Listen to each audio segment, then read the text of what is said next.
Yo, yo, yo, yo, yo, yo, yo, yo, yo, yo, yo, yo. What's going on, my people? It's your boy Jason Gooner back again with some more content in the late night. You already know the late night settings, people. Always trying when I can to bring the content to the people. All those who are gonna catch this video later on the replay, big up on yourself same way. You don't know, share the content, like the content, subscribe to the channel. You know, we're trying to grow the channel. We're moving slowly but surely, steadily, increasing the viewership. Yes, as the word gets around, people know that I have a channel started, Jason Gooner TV, very easy to find. Yes, we are students at the game. We love the football, so we try to break it down as best we know how.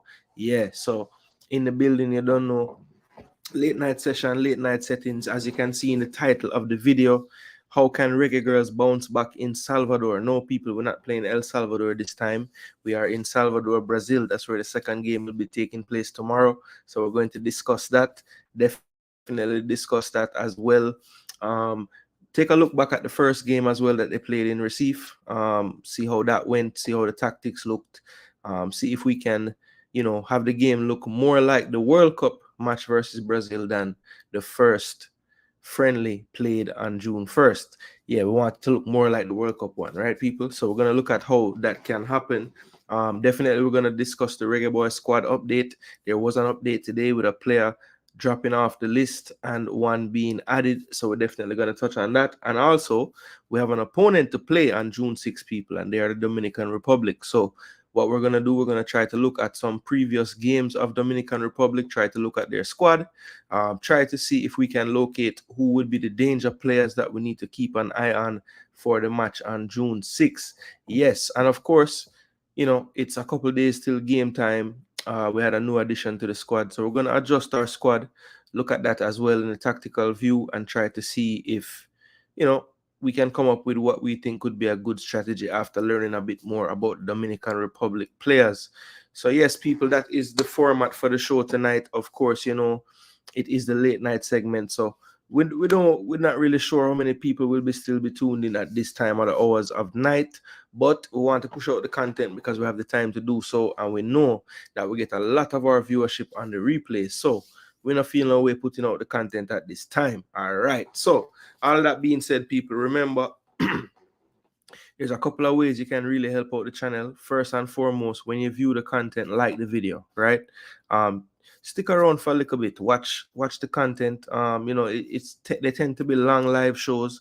So if you have to watch it in stages, that's fine as well. But try to engage as well in the comment section after the show is finished. Yeah, man, we can keep the conversation going that way. Don't feel like since you weren't in the live chat, you can't be a part of the conversation because it can always continue. Yes, of course. No, of course, people, let me do some work as well as it relates to the tickets for the game, people. So as you see the ticker running on the screen there, promo code Jason Guna TV. That is if you're gonna purchase tickets for the game on Thursday. If you're still thinking about it, people, I don't know what you're waiting on. If you have the time, leave work early that day, get there early. We want the support to be in the stadium, shooting for about an hour to an hour and a half to get in your seat, get out there for when the players do run out to take their warm up, feel that atmosphere. Same for when the other team comes out to warm up, we can rain some booze down on them when they run out from the tunnel. So yes, people, we want you to get your tickets. Look right there. I'm going to leave that running across the screen for a while just so you guys know that that's happening. The promo code Jason Guna TV. When you get to the site, you'll see a coupon code. Put in Jason Guna TV for 10% off your Reggae Boyz tickets. Helps a lot if you're buying a lot of tickets. All right, cool. So we're going to leave that running on the screen, people, and not get rid of that. Yes, I see some people checking in the building. Respect for being here, people. You don't know, like the video. But let's get right into the content, people. So, first and foremost, we want to take a look at the Reggae Girlz' first game that they played against Brazil the other day. I'm going to pull up on the screen how the coach set the team up. And then I will look a little deeper into the statistics as well. But first, let us look at the lineup that was used. All right, so let's see. Let's make sure that this is, yeah, so that should be good enough to see.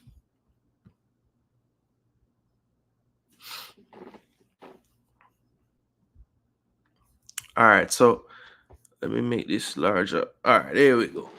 All right, so basically, this was the starting lineup for Hubert Busby versus Brazil. We went with Becky Spencer in goal. We had basically a 3-4-2-1 system, 3-4-3 system. Swaby, Sampson, and Plummer was the back three. Sampson was in the middle of that three. We had Denisha Blackwood, who was the captain on the day, playing left wing back. Right wing back was Tiffany Cameron. We had two central midfielders. It was Peyton McNamara of Ohio State and Drew Spence of Tottenham. Trudy Carter and Atlanta Primus. They didn't really function as wingers per se because we didn't have the ball much.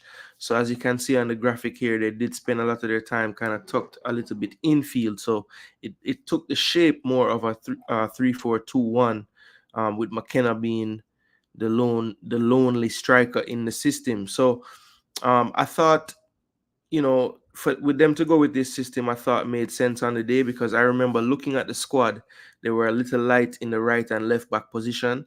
For one, this maybe gave Blackwood, you know, less defensive duty, maybe tried to advance her up the pitch a bit more.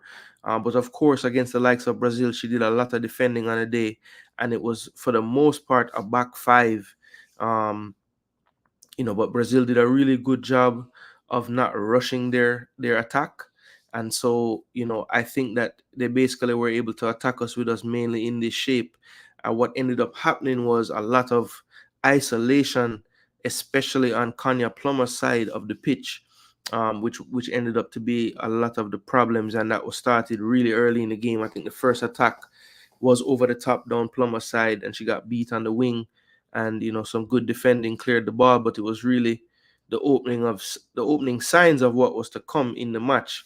At face value, I think this shape was a good shape to play Brazil with. I do think that the injury to Alison Swaby definitely hampered how this system would be implemented.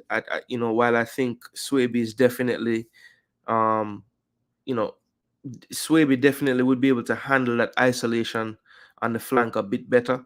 I think her sister Chantel did a better job when she was isolated on that side.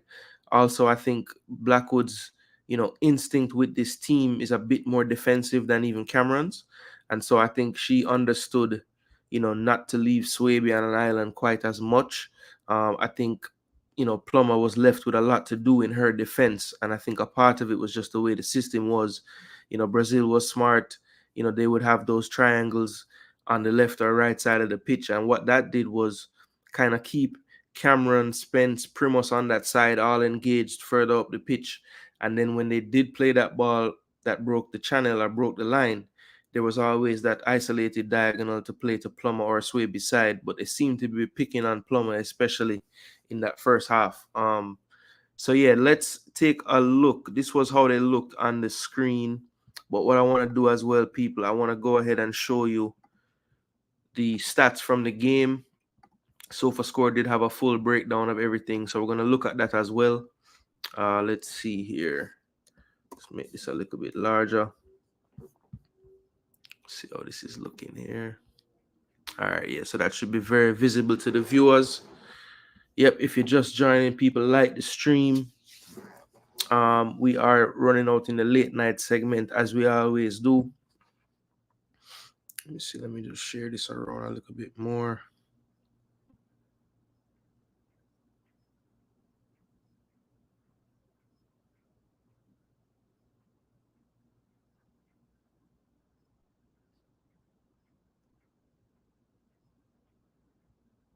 Let me share this one more time, people. Forgive me.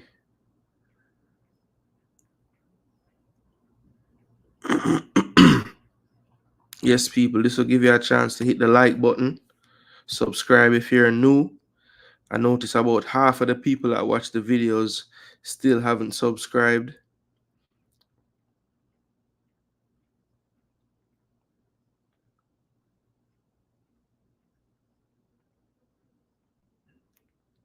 Yeah, man, haven't subscribed. Just think about doing so, people. As you can see, we're heavy into the analytics and the data. I want to talk about the football with some, backing evidence to why we're speaking and saying the things we're saying. So big up all the people that have been supporting the channel so far. We're very, very grateful. And you don't know, we're gonna keep pushing people and putting out the videos for you guys. All right. So on the screen here, as you can see, we have the sofa score breakdown of the game with player ratings and everything. So of course on the day the highest point earner would have been Rebecca Spencer with a 7.4 on the day. Um, let's look at exactly what she did. She had 8 saves in the match. So was very busy, of course. 5 inside the box, 1 high claim. Passing probably 50%. I'm sure she'd be a little bit upset with that, but 32 of her attempted passes were long passes. So, had to go long quite a bit in this one. Didn't really have the build up working at all.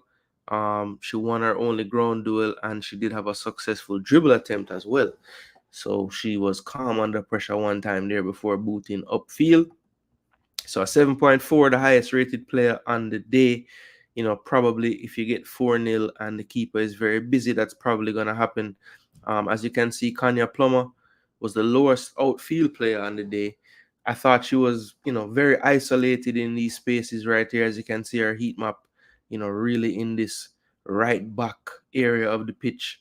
And typically she was 1v1 with a tricky Adriana coming at her on that wing, and that's a tough matchup for most defenders and for a centre back having to cover so much space on the wing. I don't think it was the right matchup for her, but she lasted 67 minutes before coming off with an injury. She had 4 clearance on the day, 1 block shot, 1 interception. She was dribbled past 3 times. She did not complete any of her duels on the day, so a tough day for her in that regard as well. 31 touches, 13 for 22 for 59%, 1 of 5 on the long passes, and had 1 shot off target. So, not the greatest showing ratings wise, statistics wise for Kanya Plummer, but I do think that in a way, I don't know if she was set up to succeed for the most part because she was always isolated a bit too much in this space here. And this again lends itself to not having the options as a right wing back option, a more defensive option against a team like Brazil. If you're gonna play this system, you have to ensure that this player here is comfortable tracking back all the way into this deep channel. Let's just take a look at Tiffany Cameron's heat map and how she did as well, because I think these two performances were intertwined. I think they never really figured out the best way to defend on this side of the pitch with the overloads. Adriana, Tamirez, Sampao, Marta, everybody pretty much along this line. Christian kind of floating in that left channel and kind of just overpowering Jamaica on that side. Here's Tiffany Cameron, came off same substitution time as Kanya Plummer for the most part, 66 minutes played, had 19 touches, was 6 for 9 on her passes.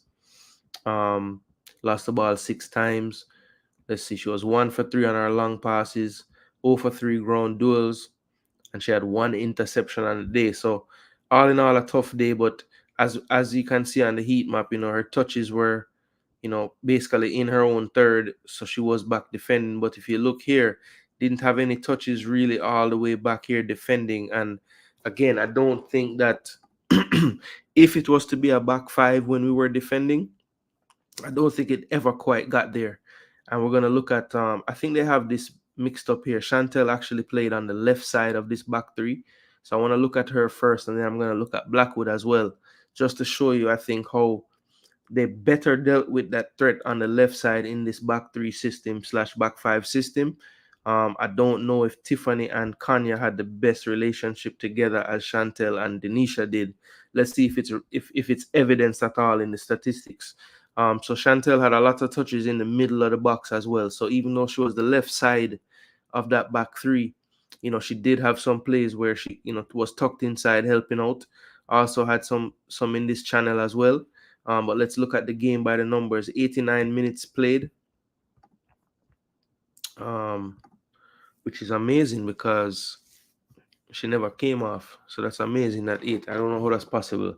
But 90 minutes played, 7 clearances. So she was very active clearing the ball on the day. 2 block shots, 2 interceptions, 4 total tackles, 3 times dribble pass. So also again, in that role, isolated a bit, getting dribble past a few times. Did have an own goal, which was very unfortunate. A clearance from I believe it was Plummer, might have been Sampson, that ended up ricocheting off Swaby into the goal. 5 for 8 on her ground duel, so she was pretty effective winning the ball in the duel. 6 possession lost out of 30 touches. She was 4 of 10 on her passes, so not very good at all. 40%, 1 of 2 on her long passes, and she was fouled once, did not commit a foul. So that's Chantel Swaby's game by the numbers. So 6.5 with an own goal, tells me that she had a pretty decent performance overall.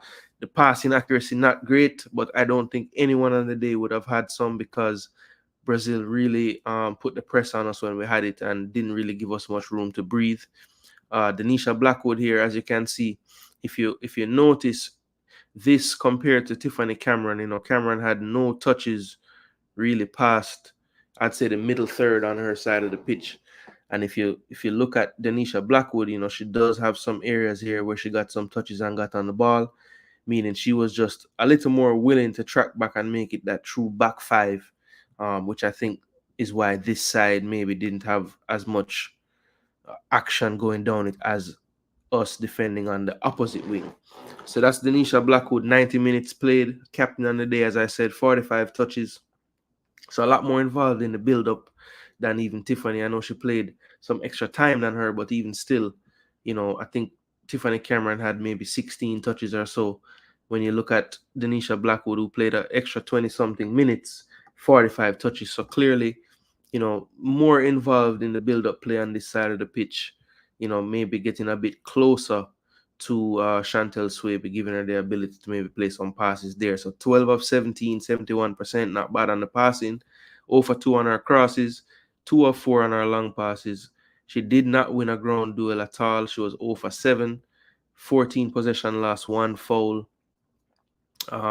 She had 7 clearances as well, so very active defending, 3 interceptions, and she was dribbled past 1 time. So again, people, I think where Brazil really got the better of us in this one was down both flanks. I do think that the right side of our defense was a bit weaker. The basically the synergy between Kanya Plummer and Tiffany Cameron never really got going. They didn't really understand who was to cover what space. And I think as a result of that, Kanya Plummer ended up on an island a lot of the time against Adriana, one of their more tricky players, quick players on the ball, really quick change of direction, just a tough player to deal with, period. So don't think that matchup was the best. Would have liked to have seen the coach try something different, if it was even switching Plummer and Swaby for 5-10 minutes, just to see if we could, get a better matchup with Adriana on that side. Could it have been maybe tell Tiffany Atlanta to play Atlanta a bit deeper? She's always very hardworking and everything. Maybe she could have had a better relationship on that side, just to try something else, because there was a few spells in the game where we had to do something, and I didn't really see any adjustments being made. Look, first game back, so I don't want to grade too hard, but again, that's just my observation, what I saw. Yeah, man, smash the like button, people. Don't be afraid to smash up that like button. Yeah, man. Yeah, man.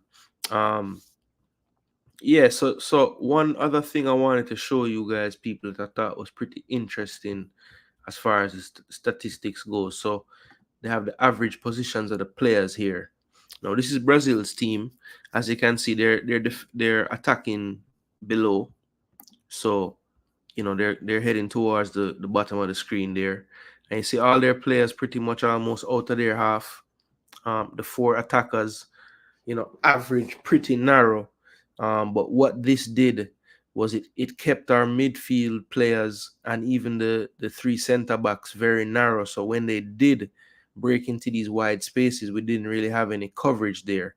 What I would have liked for us to do was just, when they were in possession, maybe drop into a bit more of a mid block, and I thought we were pretty brave in terms of trying to win the ball further up the pitch, but I think Brazil just used that to keep us stretched on the day, and they did a really good job of, you know, when they felt like they lost the numerical advantage, they would switch the play. And we couldn't really cope with that switch of play, and we couldn't really ever get tight enough to them. I think that's evidenced in some of the stats we just looked at. A lot of our girls, none of them really got a chance to win the football, so they were losing all their ground duels because they were just that step late to the ball. We couldn't get tight enough. Now, if you look at this compared to what Jamaica's will look like now, of course we were going the other way. And look at how compact the Brazilian forward line midfielders are, the two in central midfield, right? And now look at Jamaica, how spread out Brazil was able to keep us on average. As you can see here, Kanya Plummer, for me, her average position, it just seemed like she always was chasing back to her goal. And I think a part of the reason for that was, as you can see here, Tiffany Cameron and even Denisha Blackwood were pushed high up the pitch for the most part, because again, Brazil was happy to just play around in the areas in build up and wait for that chance to spring.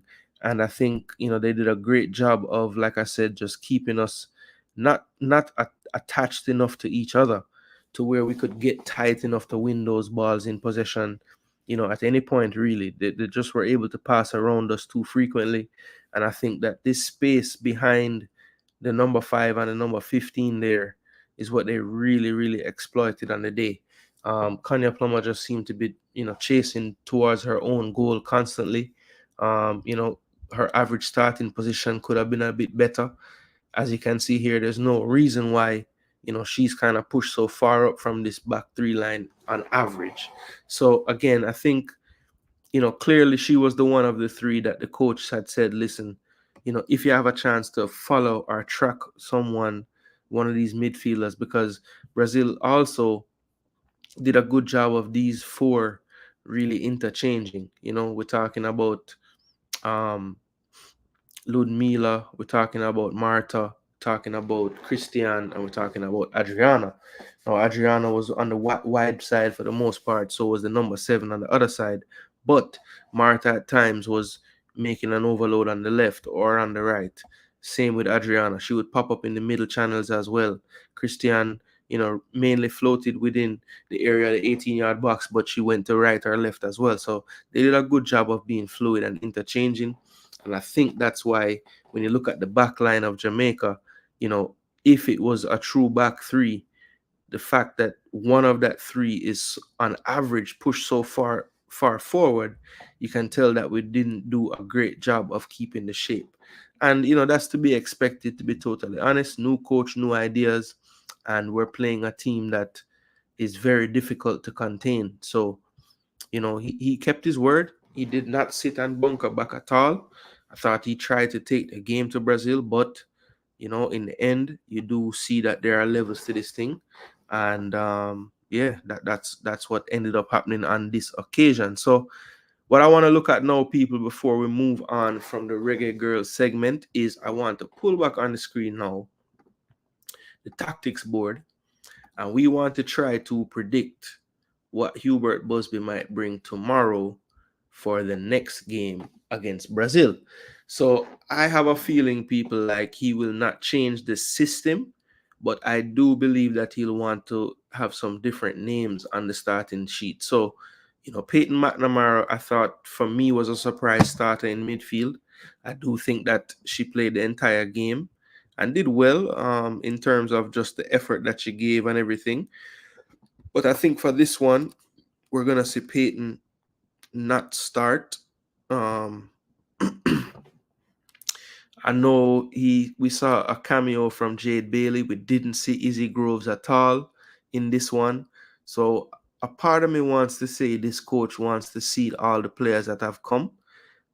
So I think we might see Izzy Groves starting this one in midfield. I do think that Drew Spence, being one of the cornerstones, she'll probably stay. I could see him trying something different on this right side this time. Let's see.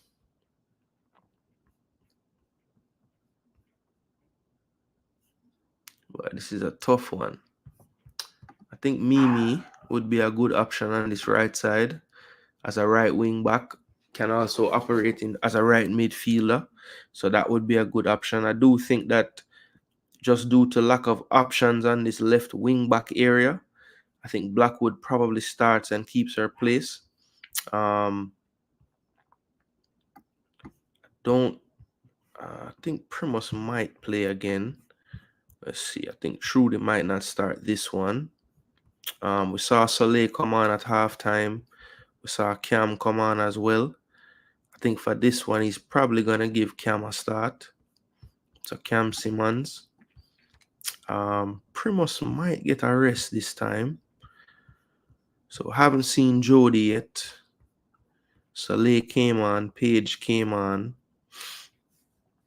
So if he starts Cam, I think he's going to give the ones that didn't play the go this time. I feel like he might do it like this. Keep the FSU girls together.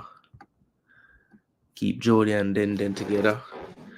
And on the forward line, I think he'll stick with Kayla.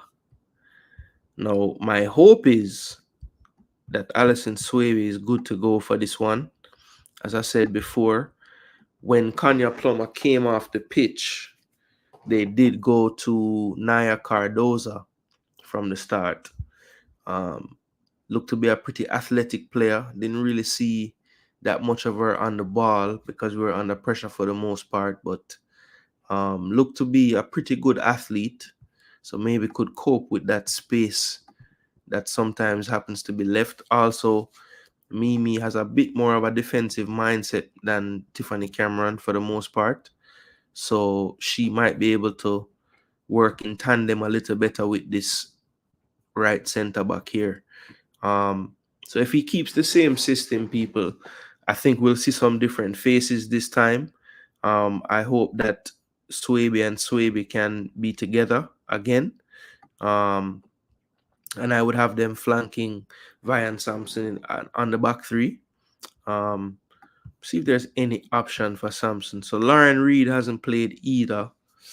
Oh, all right. So this is what I think might happen. Lauren Reid can operate over here. Then now it's a very inexperienced right side right here, people. But you know they're there on the trip. You saw he doesn't think the occasion is too big for the younger ones. Peyton McNamara started the other game, so it could happen, people. But yeah, I think if he keeps the same system, he'll want to, get as fresh as possible. So I could see the players that maybe didn't get a run out getting a start this time. If this trip is truly about just giving the players a chance, seeing how they cope in an environment like this, then I would want to see some changes in the squad. Let's see if there's a striker. Soleil did play a bit of striker in the first game. Paige Bailey-Gale, as I know, since she went to Newcastle, has been playing through the middle a lot more as well. So she could be an option. But I just have a feeling he did take Kayla off, didn't get the full 90. So she'll probably be good to go for another one. So I'm gonna leave Kayla there. So that's what I think he might come with tomorrow. Of course, we could be wrong. He might go back with the same exact starting 11. Again, Alison Swaby didn't play the first game. I have to think that she must have been nursing some kind of injury, but she had been training as well. So, whatever it is, maybe they just thought it best to not test her in 2 games in 4 days, but rather just have her sit one out, and they chose to let it be the first one to give her a bit more rest time before the game. That's my hope, at least. I have no inside information on that. But this right here is the potential lineup. I had a thought to maybe giving another goalkeeper a chance, but I think if that were to happen, it might just be a halftime sub. I think Becky probably plays the first half again just to see how it's going.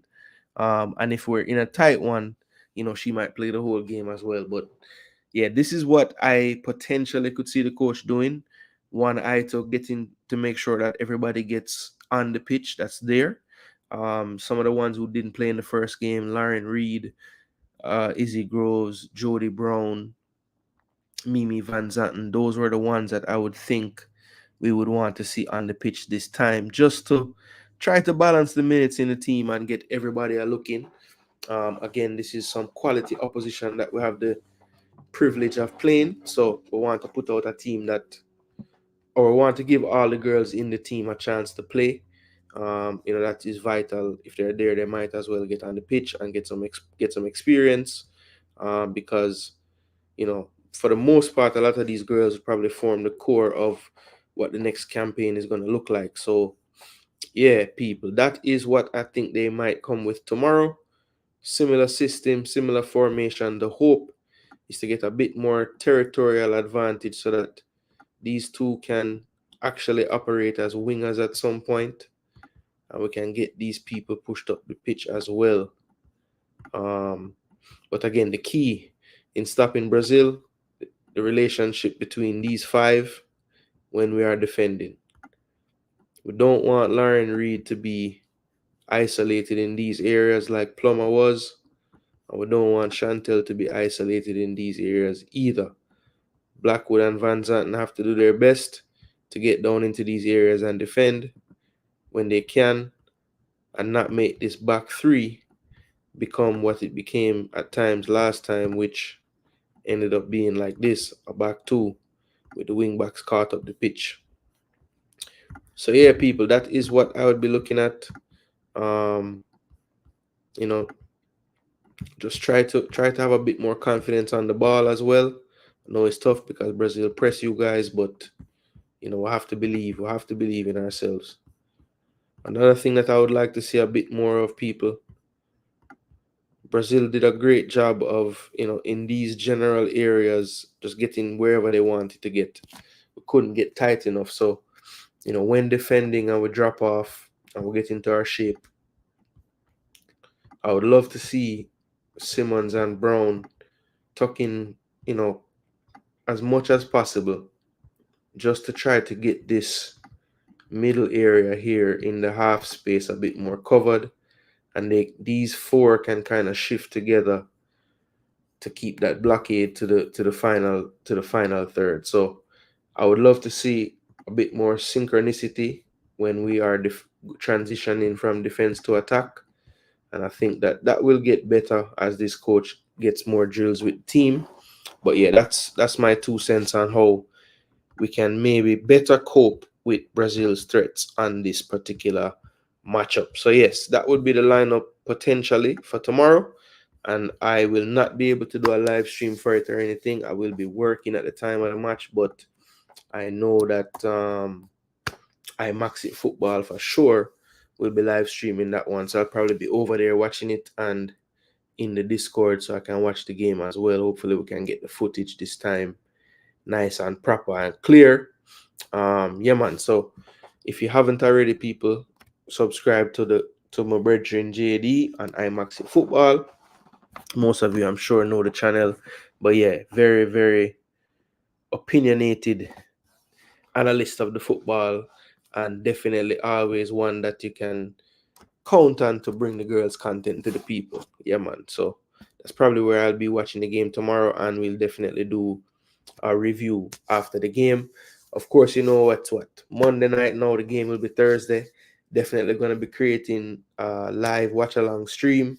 We know everybody that has channels and creates content that won't be at the game will probably be doing a live stream, but I'm going to do one as well, people. Why not? Everybody can drop in, hear some comments, drop in on some next show, hear some comments. Yeah, man, everybody can, get their people, and people can hear different opinions on the day. So, yeah, man, we'll be doing a live stream for the game Thursday for sure, people. So, tune in, watch out for the thumbnail. We're going to start it nice and early so we can build into the match. I am still actually trying to figure out who will be showing these games, to be honest. So I know Paramount Plus had the games the last go around, but this time with USA, Mexico, and Canada out of it, Paramount Plus has decided that it's not going to be lucrative enough for them to do it. So yeah, kind of tough, people. I don't know. I got to figure out some way for watch it. I'm sure most of the ways I watch it, which I won't disclose here because yeah, just not going to incriminate yourself in any way.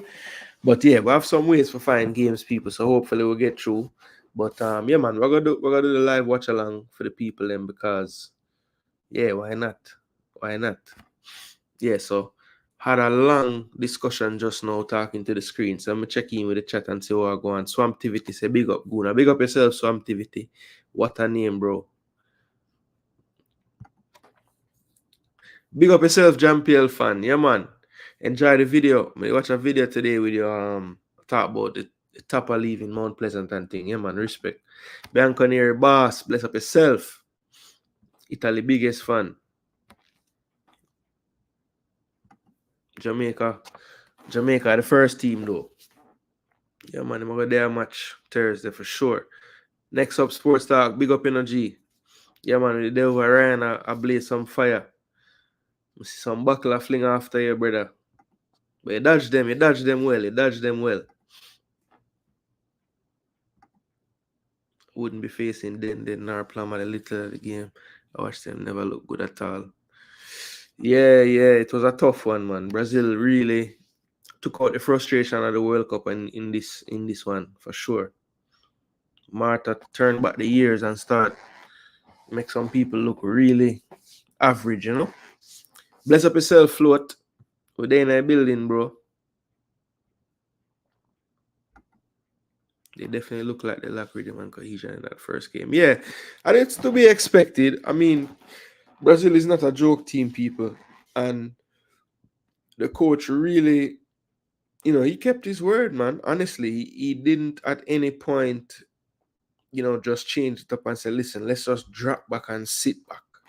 You know, he was trying to win, to engage a bit up the pitch.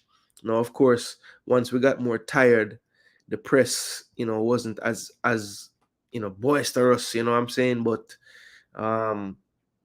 yeah, we didn't really drop into a bunk at any point. As I said in the breakdown I was just doing with the tactics, you know, we never really got to that back five. You know, it was really a true back three. And the two wing backs, I thought, you know, for whatever reason, they weren't able to find that perfect starting position to really, you know, keep the Brazil attack under control. So that was a big issue for us on the day. Oh, look at that beautiful girl. That's my daughter Gabrielle, people, telling you to make sure to like the video. Yeah, man, big up yourself, Gabby. What you doing up? Go to bed. Demo Gerard, blaze some fire. Big up yourself, Demo. Big up yourself. Yeah, so boy, may I contemplate, brother. As I see Demo, I think about the thing, you know, may I contemplate whether for the first call-in segment ever on the channel, you know. Really, I contemplate it, you know, people. I go and think about it. But first, before we even consider them thing that we say finally can hear some sense. Yeah, man. We you missed the Reggae Girl segment demo, but we are jumping to the June 6th segment now. So strictly Dominican Republic and Reggae Boys talk now. So before we get into the Reggae Boys side of things with the squad update and also taking a look at, you know, how we can match up with this damn rep team. Let me see. Let me make sure I'm run this on the screen again, people, because people still buy them tickets, you know. So yeah, we want to make sure we are run that on the screen. Well, we know where you say already, Dima. You don't have to tell me. We know say you're the calling boss. Yeah, man. Well, you missed that segment there, Dima. So you don't have to worry about Reggae Girls now. We're gone to. Yeah, man, but we just wanted to talk about the Reggae Girls because we did build up to the first game, and we didn't want to break down what happened in the first game and also look towards tomorrow as well. But that segment is finished. We'll close it off. Big up to the Reggae Girls. Good luck tomorrow. Keep on the head up. Keep fighting. You know, it's gonna get better. Can only go up from here. See? So no feel no way. All right. So next now I have, and I'm about to show you guys the team that we're about to play on June 6th. because Reggae Boyz cannot play themselves, people. We're going to actually play against some opponents. So I could take a look and see the list. Now, of course, you like when I first saw this list, I didn't know any other players besides two of them, people. Just two. I'm going to be honest with you. Junior Firpo from Leeds United and Edison Ascona from Las Vegas Lights. Now, of course, you probably know why I know Junior Firpo. Plays for Leeds, played in the Premier League when they were there, played in the Championship with them this year as they just fell short from getting back into the Premier League, losing in the Championship playoff final. And the other player that I know from this team, Edison Ascona, I know him because being a fan of the Reggae Boyz and all of their teams, I remember watching Ascona play as the number 10 in U20 as Jamaica went down to Dam Rep. I believe it was 1-0. He was the captain, number 10, very, very dangerous, tricky player in the midfield. And now plays his trade in the USL Championship with Las Vegas Lights. So what I wanted to do, people, was just go through some of the most recent games they played. But first, before I do that, I wanted to show you guys the squad in full. So basically, it's a mixture of USA-based players, right? Most of the USA-based players, it's not many, it's just two of them, Xavier Valdez and Edison Ascona. They both are young players, probably will be included in their squad that will participate in the Olympics in Paris. But they also, have been able to make the senior team as well. I don't know if Ascona is quite ready to get starting playing time on this team here, but that will be an interesting one to see. And I know for sure that Valdez probably won't be the go-to starting goalkeeper. So I think those two players mainly there on a development level, also to be around the senior team because they do have talent and more than likely will matriculate to the senior team one day. In doing some research before this show, I got to realize that Rafael Nunez is a very talented player. At one point, did represent Spain a few times at the under 17 level. So there's some talent there with Rafael Nunez. So that's one of the ones that I wanted to highlight in this show as one to watch. Another one as well would be this player out of Hungary, Morshel. Looks to be a player that has been playing for them in some previous games. And we're going to look at how they set up as a team and look at what they've done in their past, their most recent games. Also, you have Edelin Reyes, who plays for Al Ittihad on the continent of Africa there. And he basically is another one that we're going to key in on and see what's going on with him. Another one that is very talented is Nelson Lemaire, who plays in Belgium for USG. We're going to look at him and see, how much is he actually playing for his club as well. Just get a breakdown of what's going on with him. Also, you have Charbel here, plays for Real Oviedo in the second division in Spain. That's another one we're going to look at as well. And yeah, those are the players that I wanted to just take a better look at. Of course, Junior Firpo we know about, so we're not really going to look so much into him. We kind of know him already. This is kind of a fact-finding mission. We want to see, all right, yes, we know they're ranked 100, and however, we know all these things, right? But clearly, they're a team that, is moving in the right direction, and we want to see, what do we have to look out for? Because at the end of the day, we've played teams that were ranked a lot more than or a lot better than, and there are still spells in the game where it's we're having to defend, we're having to make saves and all these things. So I want to see if we have those spells in this game, who are the players that we need to watch out for, right? So let's go ahead and go on this fact-finding mission together, people. Make sure if you're just tuning in, like the video, subscribe to the channel if you're brand new. As I say, about half the people watching still not subscribed. I'm going to understand how come, because I don't know where I talk sense over here. Firpo from Barca. Give your honest opinion how you feel Dam Rep will approach the game. Yeah, Alex, that's what we're getting to now. I just wanted to show you the squad first, but next, what I'm pulling up now, and I'm going to put it on screen for you, is we're going to take a look at Dominican Republic's last few games, right? as I was doing my research for this show and for this match for the past week or so, I got to realize that their coach has been with them since January 2023. Argentinian coach was the director of the Orlando City Academy at one point. Also coached the U20 there. Was an under 17 US national team assistant at one point as well. So definitely a well-respected coach in the region, and one that I think has been doing, making good strides with this team, and also someone with a pedigree that has gotten some different names to take part in this Dominican Republic setup. So let's look on screen now at their most recent game, which would have been played versus Peru. And this game, let's see, let me get this on the screen here. Yeah, this game would have been played. When was this game played?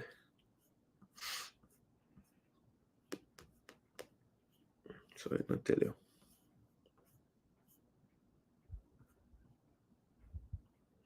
This game was in March. So this was in the March window, people. March the 26th. So it was right around when we were playing Panama in the third place game.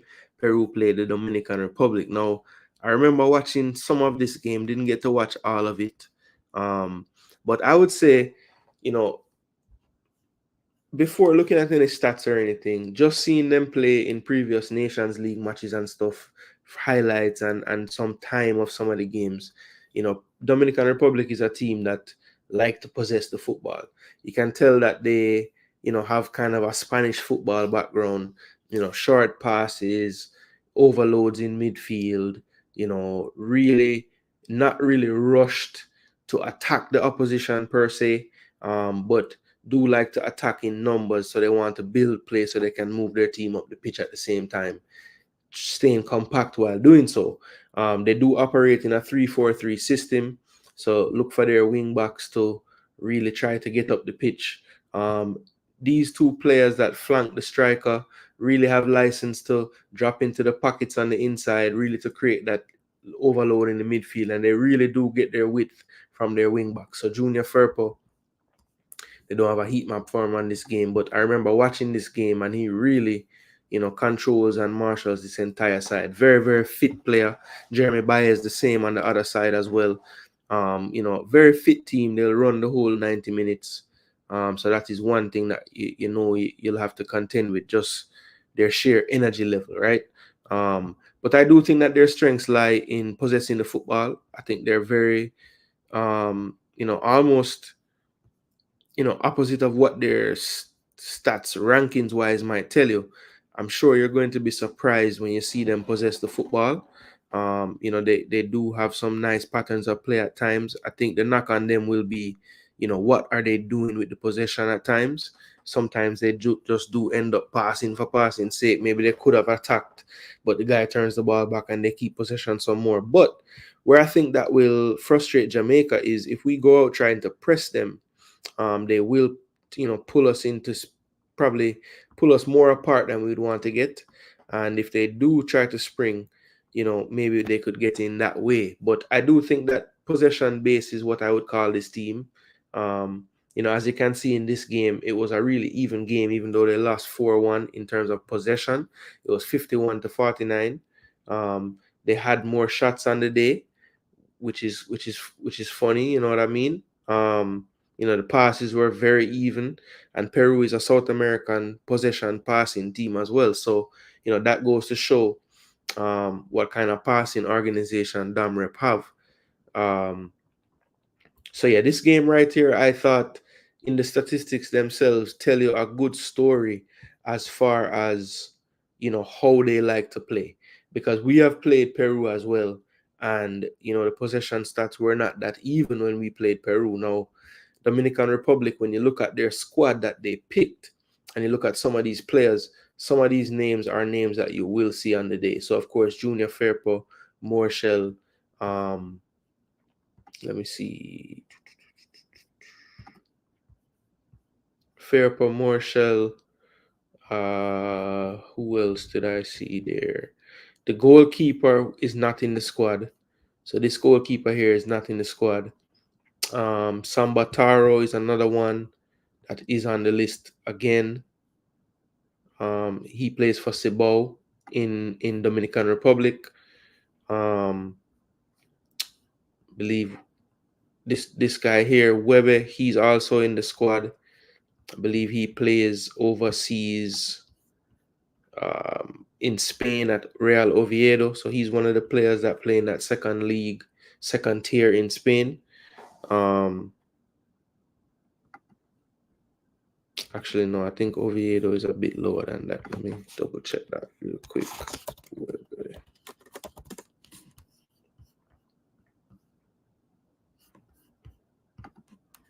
Don't think I spelled that right, people. Yeah, man, as me I look this up, people, smash the like button. Don't forget to smash it. If you give me enough likes, we'll do a call in. Why this brother not come up, sir?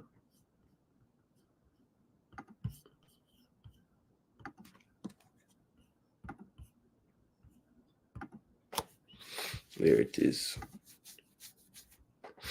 Yeah, Oviedo. Yeah, so them playing at the Segunda Federación. That's the fourth tier in Spain. Sorry about that, people. And this guy is really young, 20 years of age. So that's what it look like. Okay, see that now. Let me see. So we have Carlos Lopez playing Bolivia. He'll be there as well. Daniel Flores. He's not in the team. Let's see. I was trying to work out how many of these guys are actually in the team. De Lucas, he's in the team. Cesar Garcia, he's in the team as well.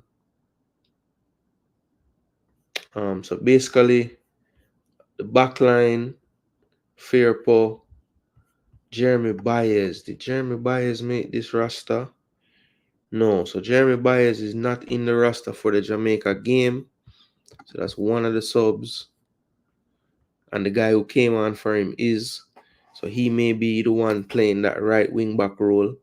Young player, only 20 years of age. And that's one thing I noticed. A lot of these damn rep players are very young. You can see that they're a program just getting started out.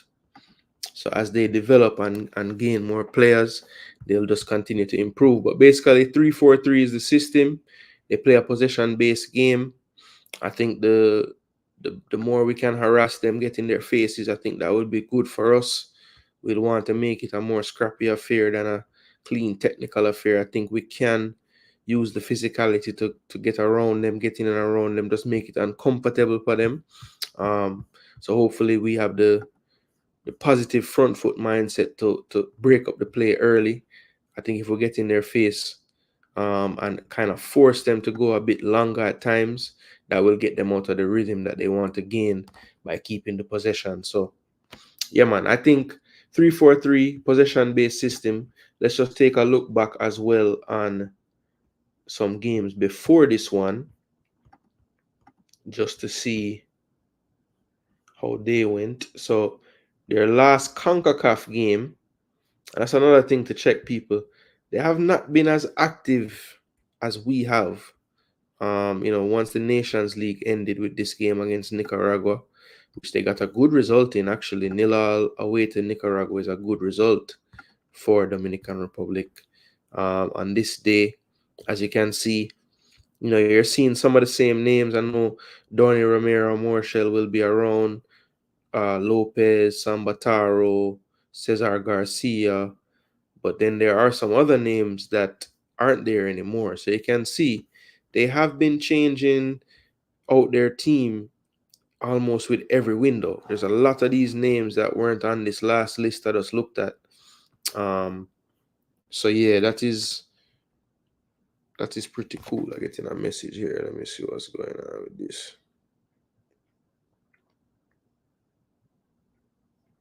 Yes. Yeah, so they are trying to settle on a core group. Of course, that's never easy when you're a nation that's building. I think that's one of the things that's kind of going to make their growth a little bit harder to be sustainable, because they're having to chop and change a lot, trying to see what mixture of players coming in with who they're developing in their local league and everything. But yeah, that's pretty much Dam Rep's tactic outlook. 3-4-3 is what this coach plays. It's tried and trusted in his mind. So that is kind of the outlook tactically for Dominican Republic. So let me see. Let me go back to the chat. Yeah, I think we know the 3-4-3 is what they'll do. Big up yourself, Sandre. Respect. Ascona is on loan from Inter Miami. Look tidy on the ball when I saw him. Yeah, man, very tidy player. Very tidy player. I'm interested to see, because this coach hasn't really used him at this level before.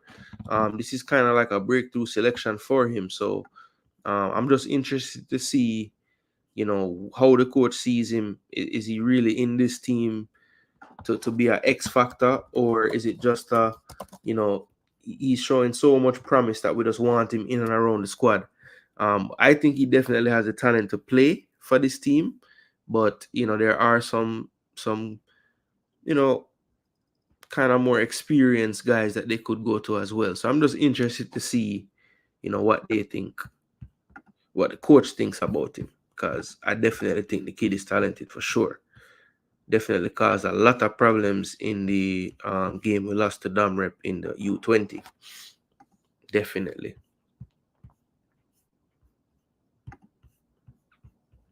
All right, let me go back to the chat. Basically, it's an in-game tactic that I come with. Yeah, something like that. Take this off of the screen.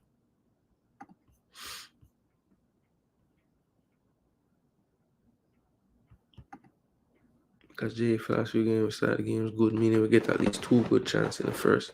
Yeah, that I think that will be good. Also, I'm hoping for a crowd better than the last few games we have had. And I just hope that we can get some early chances and put 1 or 2 away, just to keep the fans kind of going. Because I'm sure, I just have a feeling like we're gonna have a knock-on effect from JPL final. I do think that the game, at least in the social media space of things, I'm seeing Jamaica everywhere. A lot of footage in terms of photos. We've seen interviews with players. I thought today was incredible. Boza said he was on the JFF live page going live. To me, that's like the best promotion you could do, because the players themselves are the best promoters. That's who the fans are going to watch anyway. So the fact that he was willing to do that and look like he enjoyed it, like he would do it every day. So that should maybe become a daily thing until the game. Like literally, just have Boza the vibes master with a phone, turn it on, go live, and just engage with fans. You never know. That could help. Coach Grimmy confirmed their style is possession. Yep, he did. They have a decent goalkeeper too, unlike the ones we normally face in the Caribbean. Yeah, Miguel Lloyd will more than likely be who they call upon. He's probably the main reason why their team age is 26.7, because he is 41 years of age. But due to the fact that the goalkeeper from Houston Dynamo is like 20 years old and has only played MLS Next, I don't think they're going to start him. Now, they could go with the goalkeeper from that plays in they could go with the goalkeeper that plays in Spain in the Segunda Federación as well. For Formentera, Johan Guzman, he's 26, left-footed. He does not have an appearance though for Dam Rep as yet. I believe he's just been in the squad. No, he has made 5 appearances, sorry. But lately he's been on the bench. So yeah, I'm not sure what direction they'll go. Will they go with the veteran from Cibao, or will they go with the goalkeeper out of Spain's Segunda Federación, which is the fourth tier in Spain? Let me see if he actually played this season for his club. I don't know if they'll have statistics for this club or not, but I'm gonna check. Yeah, it doesn't look like I can get much. I'll have to go to transfer market for that one. I just want to see which goalkeeper they're gonna go with, people. I know that Miguel Lloyd is the starter for Cibao, probably the most successful team over there in the Dominican Republic. All right, so it looks like Johan Guzman played pretty much the entire season in the fourth tier of Spanish football this season. So with his age profile, with the type of season he had, it's really going to be between Miguel Lloyd and Johan Guzman. So we'll see what the coach goes for there. I have a headache. Make sure no madness not talk tonight. Nah, man, Tycoon. No madness. Segundo means second in Espanol. Yeah, man, me know. But Segunda Federación means fourth tier in Spain. But me know Segundo means second. Yeah, man. 12 man will make a difference. That's the hope. Took the energy at a level today. Yeah, man. The man live turn up, man. The live turn up. And when I hear say, I just figured it was his live, like on his platform, but him say it was JFF live, brother. That's a good thing.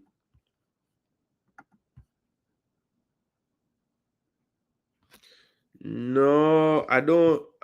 Unless this brother, to my knowledge, them don't have no Swiss keeper.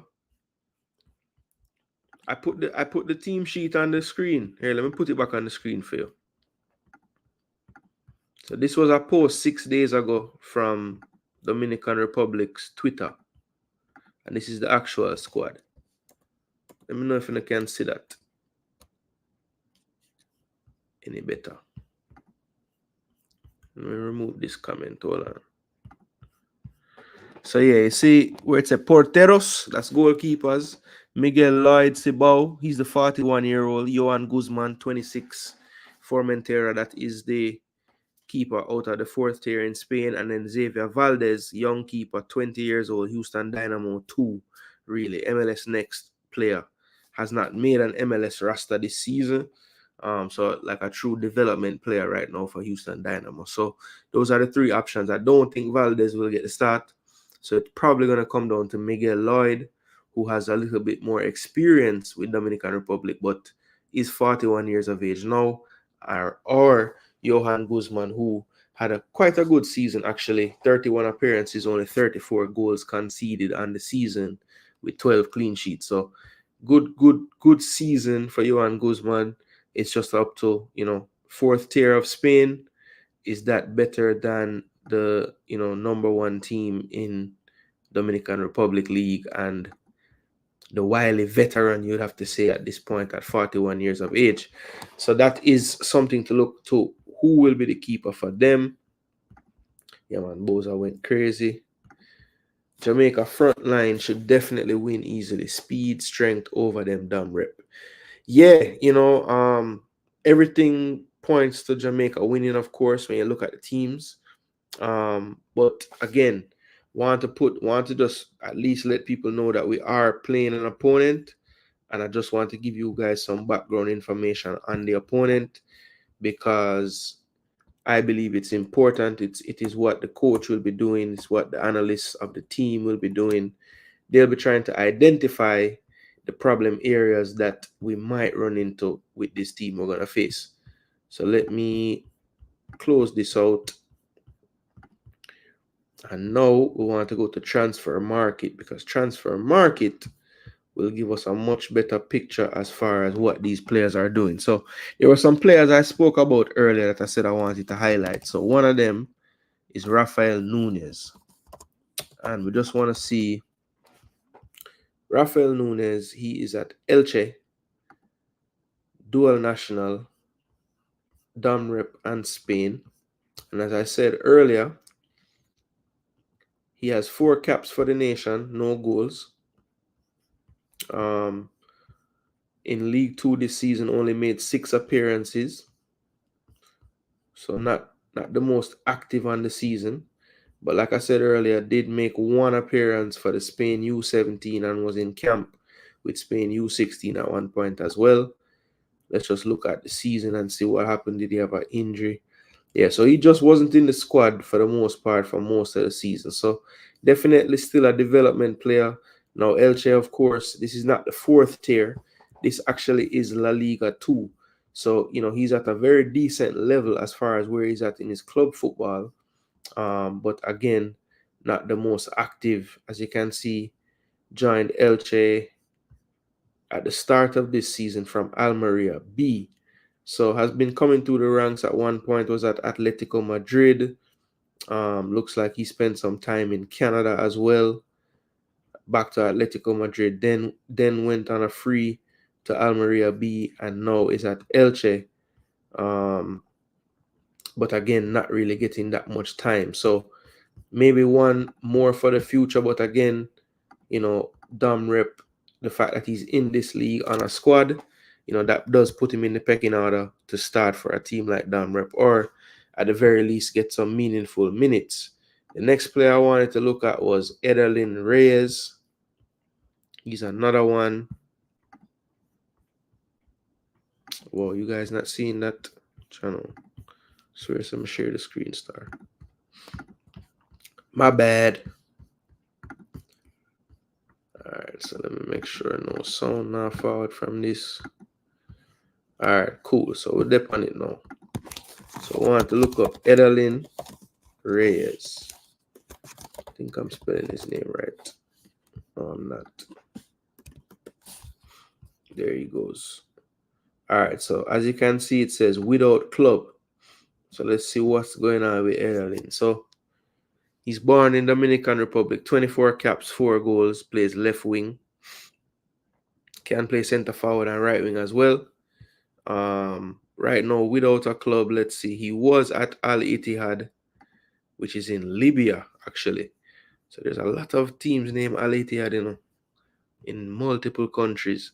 But it looks like after this season, the past season, he was let go or ran out of contract.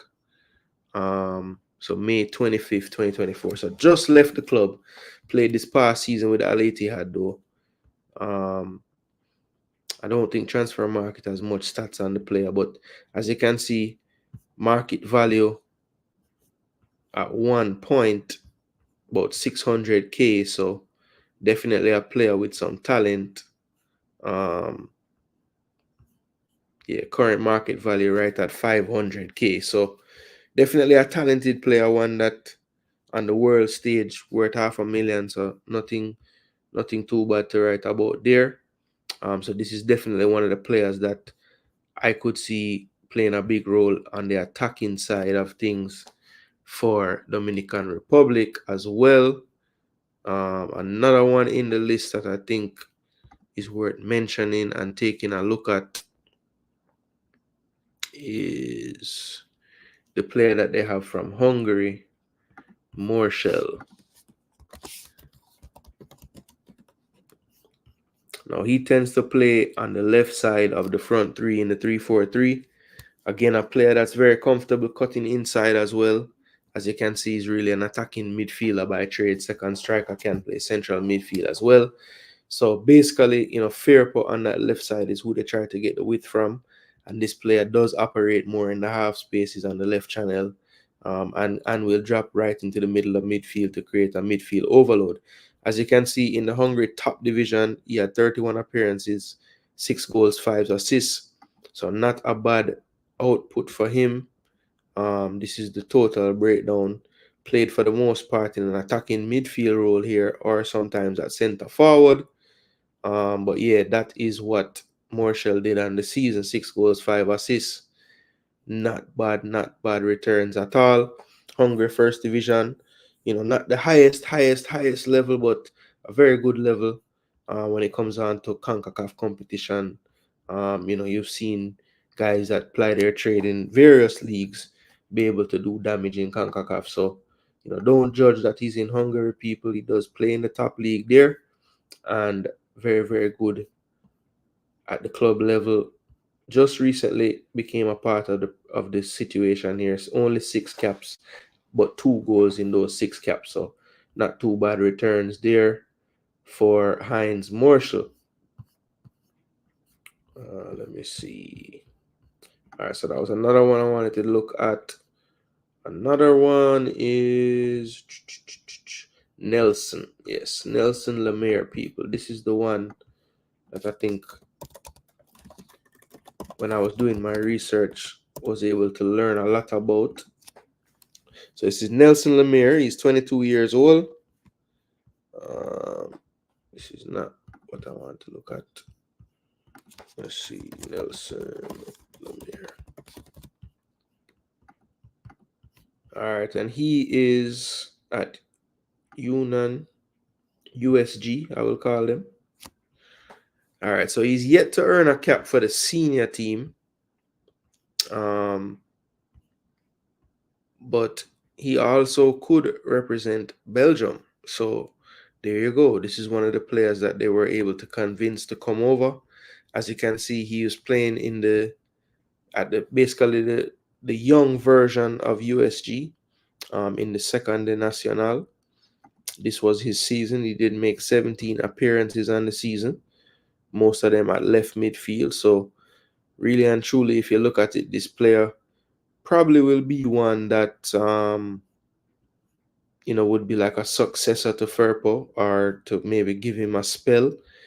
They could also drop Firpo back into the left center back role and give this guy the left wing back role, because he is a very attacking player on that side.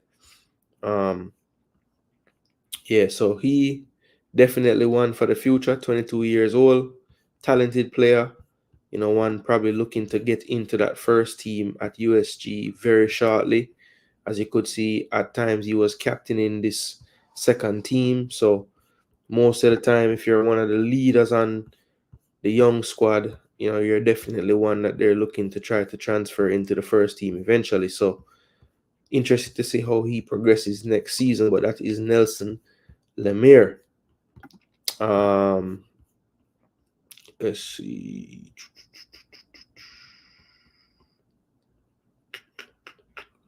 There was one other player.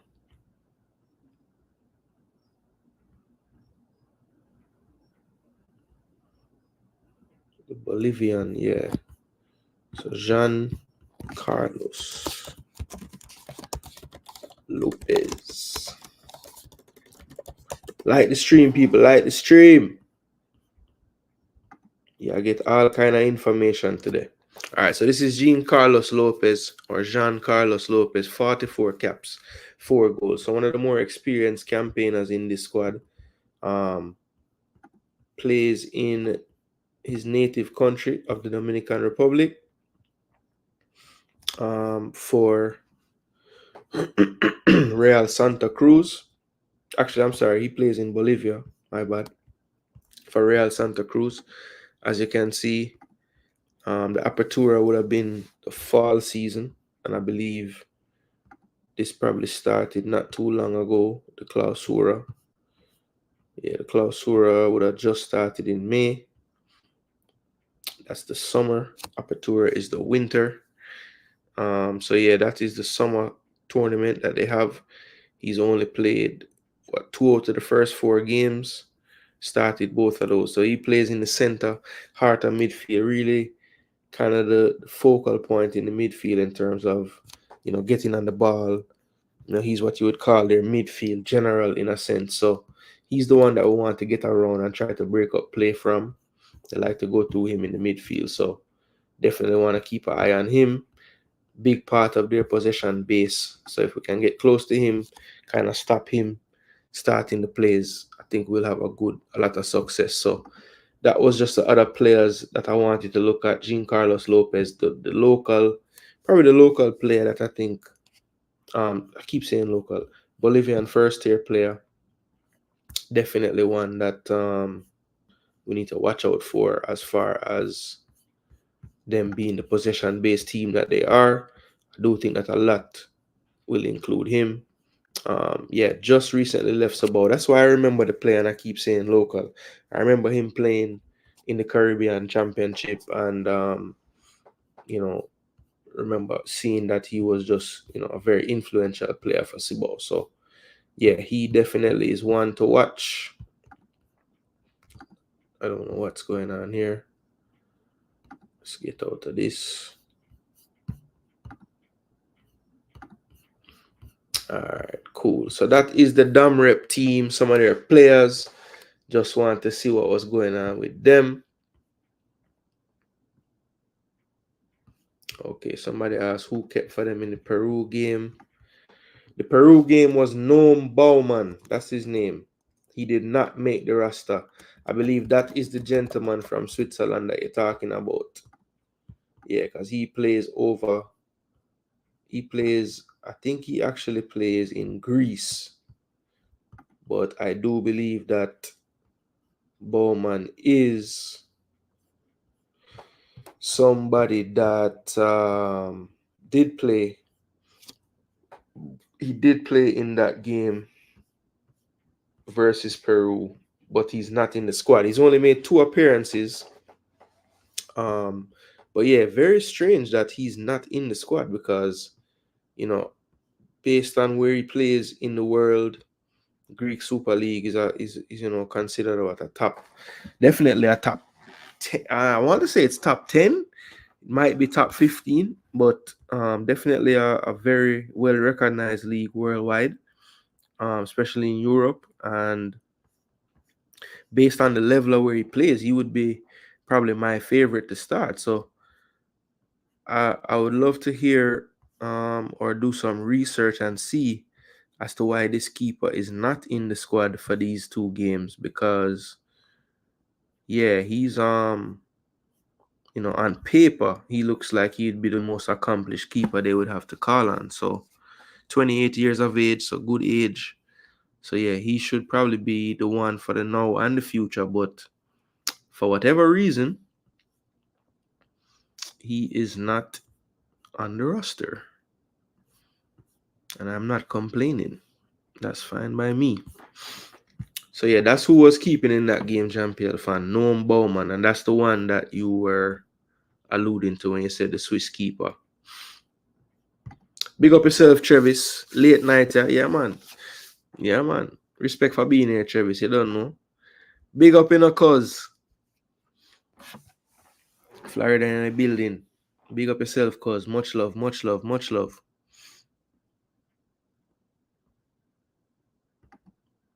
Tycoon said Fabian Reid starting for the Reggae Boyz June 6. 1 on it. I gotta see. Up, bro. Reno FC coming back to the JPL this season.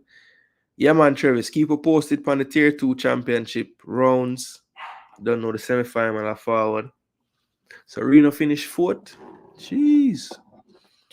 Let me know, Travis. Is 2-leg like JPL or just one game and single elimination or what? Cranky, big up yourself, people. Cranky Live run out today. First live show. So give him a strength. Go subscribe. Another good voice in the YouTube space. Sure him channel will be a success because I've learned since starting this channel, if you bring decent content, people will support it. So I have no doubt that we'll get some good content out of Cranky. And I just hope that him get him rest because I know it's late for him. So yeah. Haitian born according to his first name. Could be. Could be.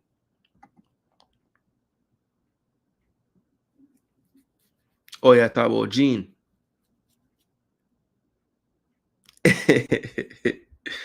Yeah, but Travis is on one of the first ever shows, so he can get in range early. Okay, Travis, yeah, watch the match. Nice, nice, nice. Yeah, man, people for do that, man. Watch the ball game, man, and stop just running them out at daytime. Watch the thing, man, and give some informed opinion, From 2020, me there, bro, me earn them range. Yeah, man is one of the original YouTube people, I came to the game late, I can't lie. But I did give everybody them time and give thanks to all the platforms that did make me, talk on them platform or be on the platform. Obviously, big shout out always to iMax We Max it, because I am first really, say, yo, yeah man, you can forward on a show and put me on the camera and yeah man. So big up every time to JD, no doubt. A lot of the others as well, as my kind of get more known around the place and thing. Other people did always say, yo, forward on the platform if you want forward. So big up to enough people. But yeah man, the first platform where give me that strength there was iMax it, we max it. Yeah man, we not forget them thing there. Dre up bro, late night football special. Yeah man, people them up late. It's crazy because as the later the night get, the more people are forwarding in the stream. More than likely Ryan show done too. So probably send some few over here who did want still hold a reasoning, Cherry soon answer me. Okay, should be 2 legs in the final. Okay, yeah man, more keep posted with me. Sure, I know MG usually have all them thing there going, but I don't know if him do go over that side there as well, because I see some St. Catherine and some other place and Kingston and them thing there. So yeah.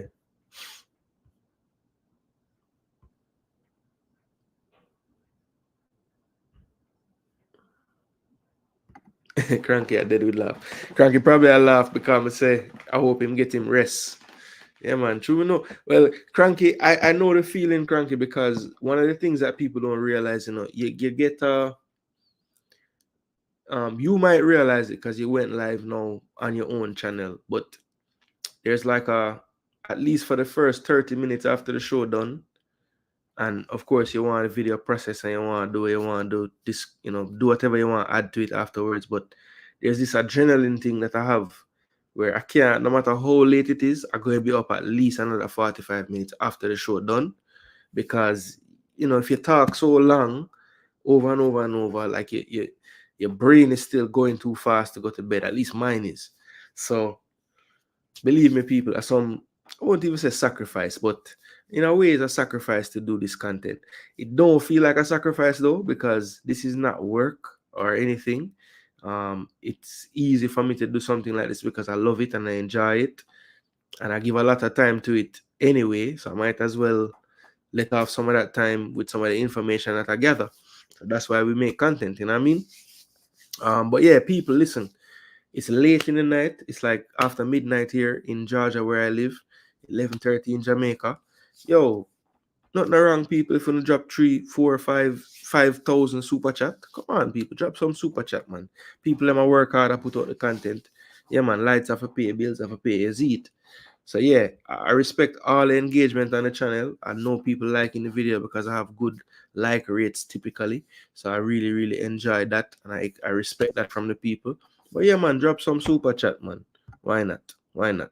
And if you don't want to drop a super chat, look what it says on the bottom part of the screen right below the Jason Gooner TV live. Use the promo code Jason Gooner TV.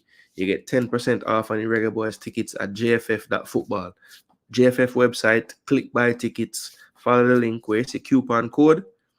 You put in the Jason Gooner TV, one word, 10% off your ticket purchase. So if you don't want to give me a super chat, buy some ticket for some people, make them go at the match. Yeah, man. Big up to the Reggae Boyz community, doing a lot of work, giving out tickets everywhere. I don't see, I applaud it. I applaud it. People actually say them don't want to give a ticket, buy up ticket, do things for the game, and then put it into action, create a community, and them do them thing. Big up to them. Big up to Reggae Boyz fan club. I know that's another one. Big up to the Reggae Boyz supporters club. Any Reggae Boyz fan base, fan supporter, YouTuber, common citizen, where I talk about the game and I try to get people to the game, big up on yourself. All hands on deck. That is something we have to really take pride in, because believe me, people, it's I can't be there physically, so I want to do everything in my power to get people to the game. So everybody when I talk to them, I know they're Jamaica. Literally, that's the first thing we bring up every time. You get the ticket yet? You get the ticket yet? Yo, I have a code, You want, I buy a bag of ticket? Yo, use a code, I get a, like, people just, if everybody does do that, You'll be surprised how much people there at the stadium, people. Believe me. Yes, bro. Westmoreland needs back Reno FC back into the JPL, bro, 3 times. Yeah, man. Reno is a side where as a youth I grew up, I watched JPL. I always Reno. Yeah, man. And my uncle used to live out in Negril a long time ago. So I've been out to Reno to watch matches before. Yeah, whenever like somebody there anywhere like countryside for the weekend or something. Like we used to go match arena if we're there out there. Yeah, man, Reno is a place where the people them love them football too. Believe me, very passionate fan base. Can you imagine a JPL final with Reno and Mount Pleasant, brother? That time the place full up.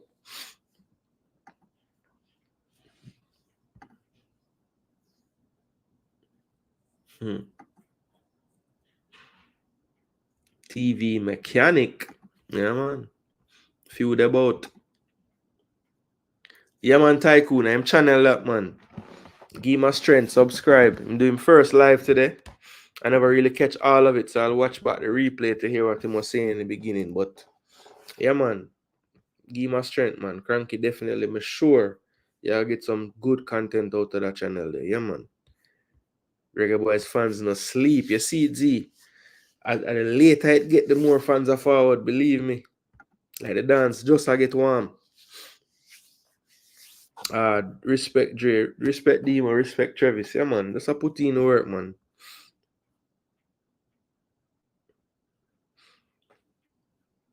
Yeah, no, I know the tier 2, but me I say like me see him the like Super League and Major League for certain parish. But I know this a tier 2, so this a yeah, him always do the tier 2. That's a true. We say Owen sleepy, you know. Never even see him. Big up yourself, Owen. You don't know. YouTube troublemaker. Z say it's fun. Z, if it's your first time here, subscribe, you know. I'm not sure who Z is. But big up yourself. Yo, one thing too. You need some females in the channel, man. You need to figure out a way to get some female to watch your show star. Look on the demographics, it looks sad. Some girls who want to talk about the football as well, man. Enough buckle La Costa get. Yeah, when you're opinionated, you're going to get buckle from time to time, you know. I'm sure my day of battle might come one day. You never know. But you have to know for that, you know. Yeah, man. You have to quick. Man, sleep and wake up back. I know you don't have one ticket. Why not, Demo? You mean you know get one ticket? Come and know you buy a ticket already. Believe no man. Where's the Caris? The entire thing you want. Jamaica land we love and they believe no man. Reno and Seba and Jared Parker. That name match ram. Yeah man. Half hour ago from the grill. You know, old McDonald every day the man tell you which part him work, you know, old McDonald farms, you know. Yeah man, From is a crazy player. I'm like that. So long I to clear my mind of the nonsense. Yeah, bro. Coach Da Costa, I mean, look, man have him opinion. Man say him want more out of Jamaica coach. I just feel like it's a situation where the coach Da Costa want the coach to turn water into wine, like he want miracles, you know what I mean? And I just don't know. I don't know what kind of team him think Jamaica can look like right now. But clearly it's not what him think the coach doing, you know? It's yo, Owen. I don't have any proof of your ability to do that, you know? So you have to show something first before anything peel, you see me?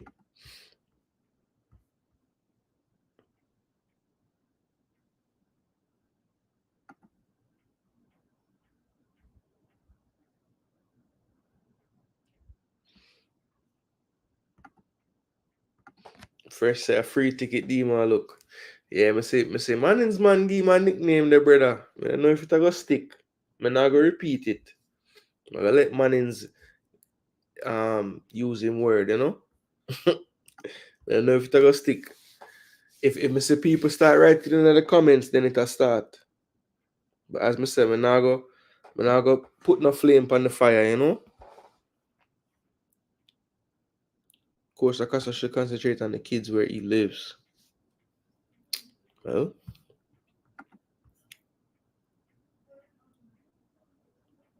Okay, so you just did aside there. Okay. Thank you for the information, sir. I know nothing about all McDonald farms. This game mean a lot for all these players. A lot of players out of contract, so they have to come in their A game. Everyone can get playing time showcase. Yeah, Tycoon, that is a good take, you know. There are a lot of the players that are in between and out of contract. They talk about the Bobby Reid, they talk about Daniel Johnson. Maybe not out of contract, but definitely out of favor. Who again? I think it's Deshaun Bernard out of contract. I know the fans want him to come back, but let me check that. Deshaun Bernard. Contract until... Yes, I'm contract up June 30, 2024 as well. Damn. So him have theme thing for start. Bobby Reid. Let me check DJ if him dip on next year. I mean, I think him signed more than a 2-year with this club, you know. Alright, so him do have 2025. Okay. So him sign a 2-year. But sure Bobby up.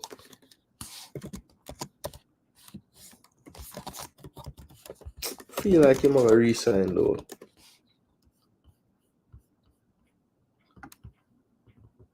What do you think gonna happen with Bobby, people? Cause based on the end of the season, you know, it'll look rough. Yeah, so film contract up, him get a 3.5-year deal in January 2020. So I don't think him have any option or anything like that.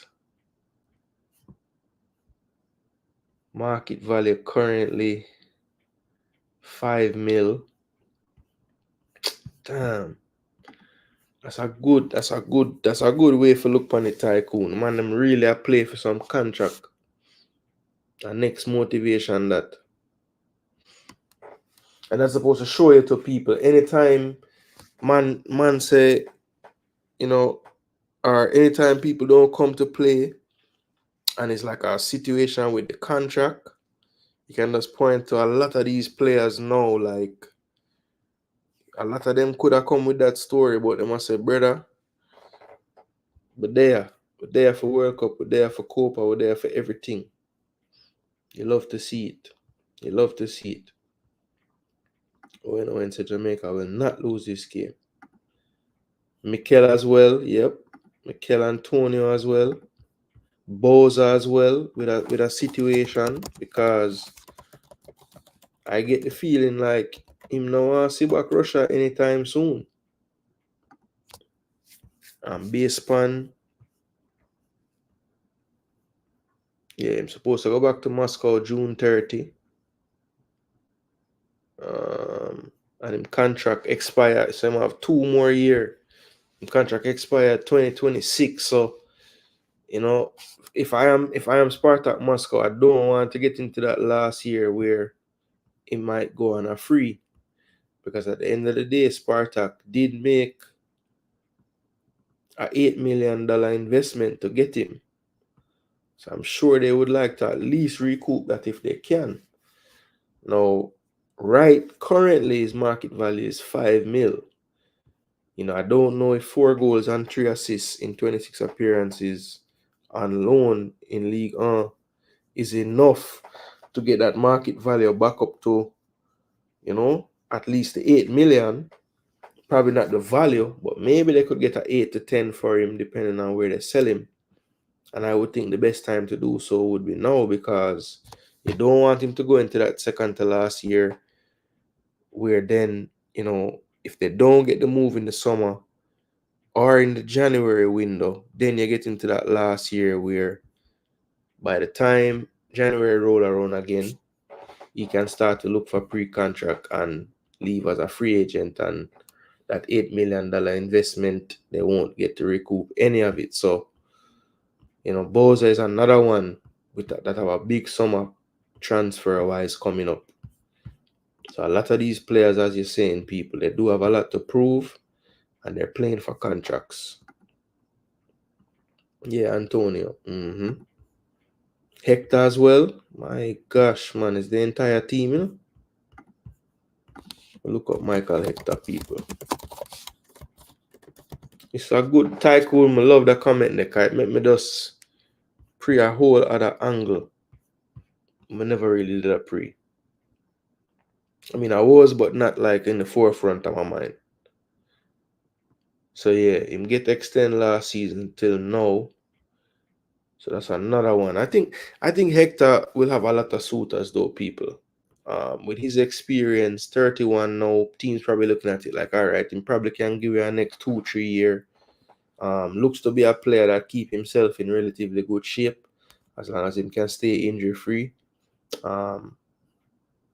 Was never, I wouldn't say he was ever the fastest player in the world. So it's not like as him get old and lose a step, it shouldn't really affect his game so much. He's a positional type of player, read the game type of player. So never really, depended so much on the athleticism to be effective. So he's a player that could probably play a few more years well.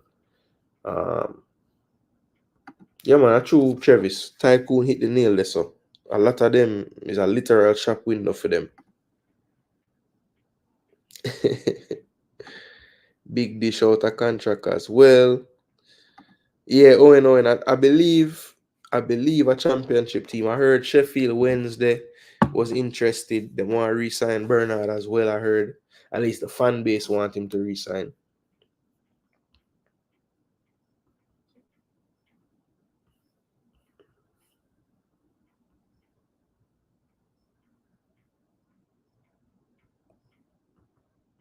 Antonio Boza, yeah. Bless up yourself, Brent. Respect for your super chat, my boss. Hope you're up on the road. I watch your road. Make sure, man. Start a comment there, yeah, man. Big up yourself, Brent. Blessings. Respect for your super chat. Any mid-tail could sign Bobby. I agree, Travis. I want him to get out of Russia as well. I kind of did like when I see with him in the League One, It never really worked out towards the end, and him never did get so much game. But there was a nice stretch of games where, even if he never did a score, the performance them did a look better. And I think the league kind of fit him. He have a lot of ball around him. You can see him enjoy playing with the African them. They have a nice little link with them, And obviously, me I talk French ball, but the whole of them African. James Lowe is another one.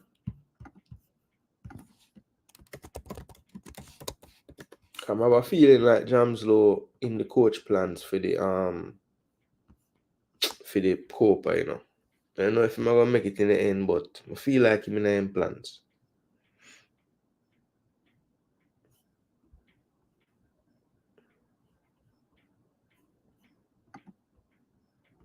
But he might go back to Bournemouth on loan though. He might go back to Bournemouth on loan. Or no. Let's see. Jamal Lowe.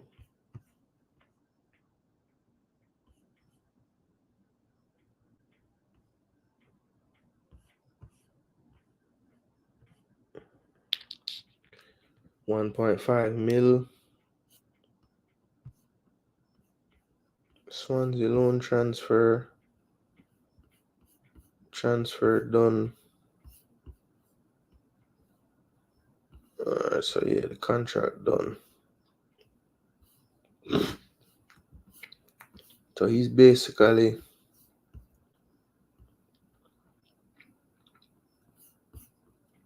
but it's the end of loan.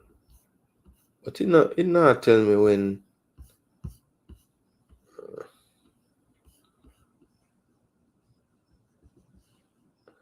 It now say when it must expire then. 'Cause it not even say a date. So I don't know what go on. Oh yeah.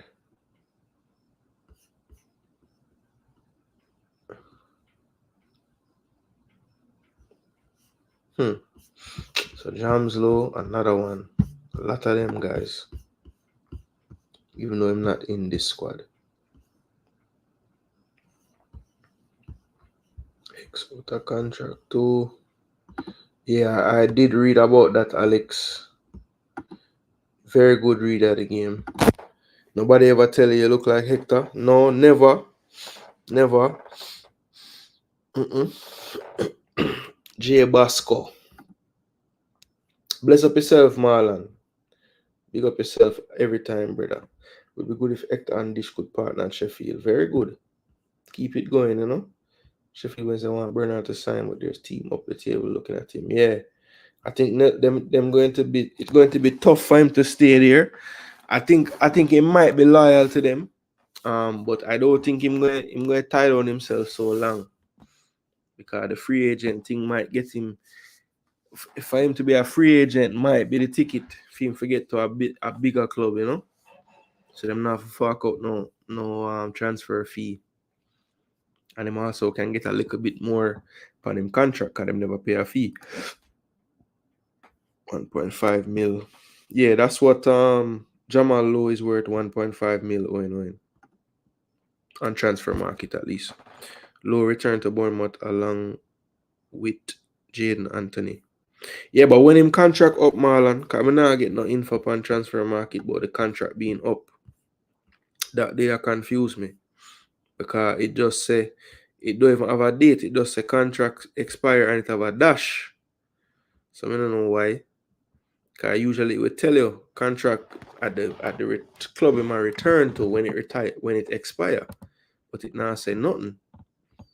So me I try to figure out like what him sign. What contract him did sign when him joined Bournemouth. How long? I'm signing at 2021 for 2 mil.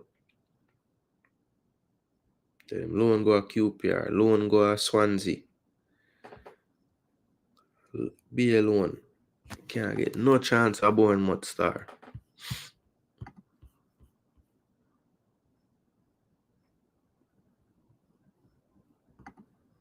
Yes, it will be. Because when you look on it, I really just... And Nelson Semedo, I see I play over there the most of the time. And then we'd have a brother named, I think, Hugo Bueno, who I swear would have... I thought he was the reason why Dexter got loaned in the first place. Because I was behind him too. But I never really see Hugo Bueno kick on last season. So when you look on it,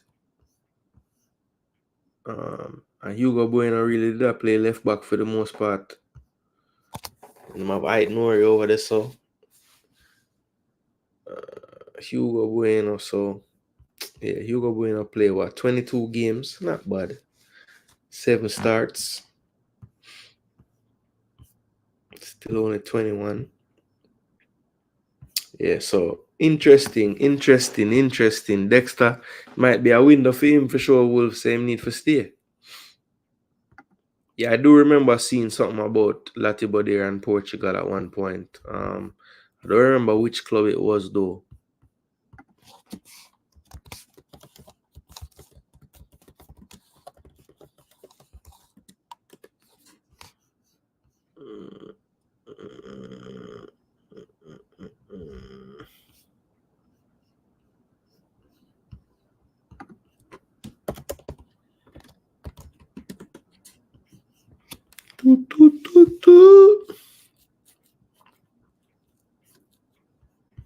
Latest.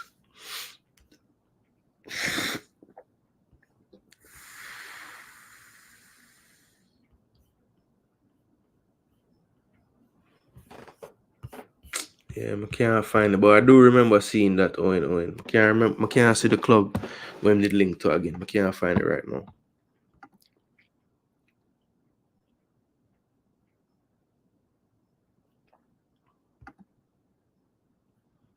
Wolves might keep him this season, especially if you have a good It's possible. It's possible. I mean, I don't see. It's not like I see all this abundance of talent at right and left back at Wolves. So it's definitely possible. Them for stop. Worry about Matt Doherty now, man. Bring on the youth, them man. Them man, they done. After the summer, they're good. You can be on the lookout for some signatures. Yeah, man. Think it will help them. You know, JLo, I go through some personal stuff, bro. So I turn the call up. Yeah. No, I don't think they will either. It's just whether they loan him or they keep him. Okay, it was Lisbon. All right, cool. Yeah, I knew it was one of the bigger clubs, but I just couldn't remember if it was Porto, Benfica, Sport. I couldn't remember.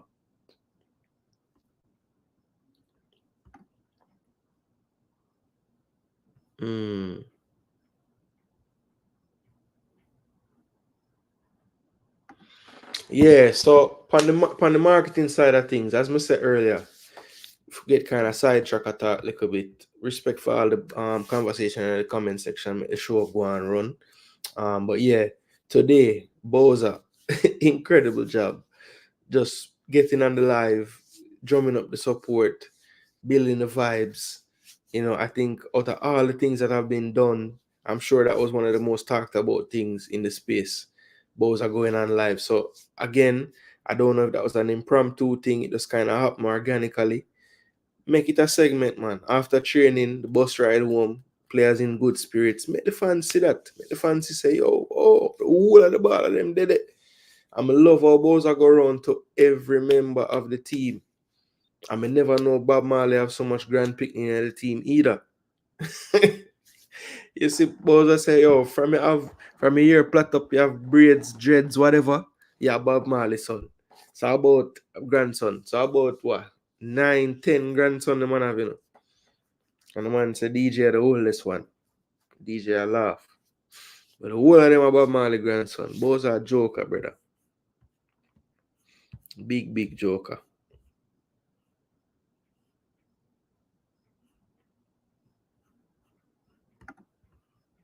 Yeah, man. Vibes master from time. Yeah, man. I love how inclusive Bosa make the thing, man. All the coaching staff, him I go to and I tell them to talk. The man say, yo, Grimmy, Bosa Patwa. So Bosa say, oh, go on. The man say, oh, go on. I repeat. And Bosa say, no, man, talk Patwa to the people and make them know, man. So him say, oh, go on. Coach say, me there. People them say, yo, coach, you see it? Yeah, man. So them thing they build the vibes, man. I endear the players and thing to the fans. Because remember, you'd be surprised, a lot of people don't know the team as well as you think. Like, of course, the 42 are we in here, and the hopefully couple thousand will go watch the video over time. We probably know the ball of them, but a lot of the people in the stands might not know them as well, or the people that could potentially be in the stands. So them little thing that the Instagram live with the player them, hopefully that is a video that can be viewed more. I think who let me see. Somebody on the YouTube did post the video on YouTube. But I remember it's who right now. But anyway, big up to that person there, because hopefully that can go and get share and share and share around the place. And it can be found, because I don't know if a JFF live would have still be posted on their Instagram after the fact. So I'm glad somebody sucked the footage off and put it out. Yeah, man. Well done. Well done, this so it can live on. Hopefully it can share around as well, and more people can see it, because them little thing there is a big, big thing. We can help, because the man literally go to almost every baller, tell you who them is, build a vibes. Now, people them that know them can say, oh, what about my grandson, them that, yo, them little thing there, people like for latch on to things, and there were a lot of things about today in that video where I say, yes, and again, I love our boys and make sure the man go to every baller. But I don't think, I try to think and see if I can remember if no baller where they did it, never say nothing. I think the man talk to everybody. Correct me if I'm wrong, people, but I swear the man go to everybody. Everybody get a say and say, oh, June 6th, come out. You see me? Yeah, man, it was good, man. Okay, yeah, it was MG. Me know say one of the YouTuber them put it out, man. I'm glad say it get post and everything. Yeah, man, the man them say Simon. Say it again, man, and talk pato, man. And Simon, no matter how him no matter how him even at set him brain for do it, him just can't do it, brother. And say Queen's English. Simon style that though. Big up yourself, Simon. Nothing wrong with Queen's English, you know? Okay, so it is on the gram. Nice. I never really see it on the gram, you know. The place I'm see the full video was when MG, as you said, posted on Instagram. That's when I see the full one.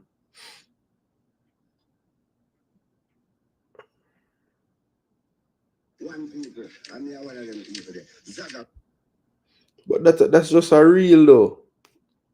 I talk about the extended video I'm see. That dep on JFF Instagram fresh. Come in a see it.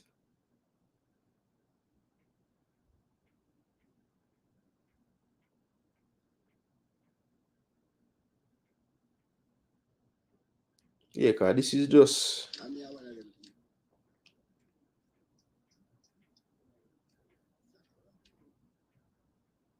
Oh yeah, this is the whole thing. Alright, cool. Yeah, man, I'm glad to say it there. That's good. That's good. People can watch that. Yeah, I just see it now. Yeah, man, I see that part there, man. When Simon boss a different dance, you know. Yeah, I just see it now. I just see it now. When I just a pre.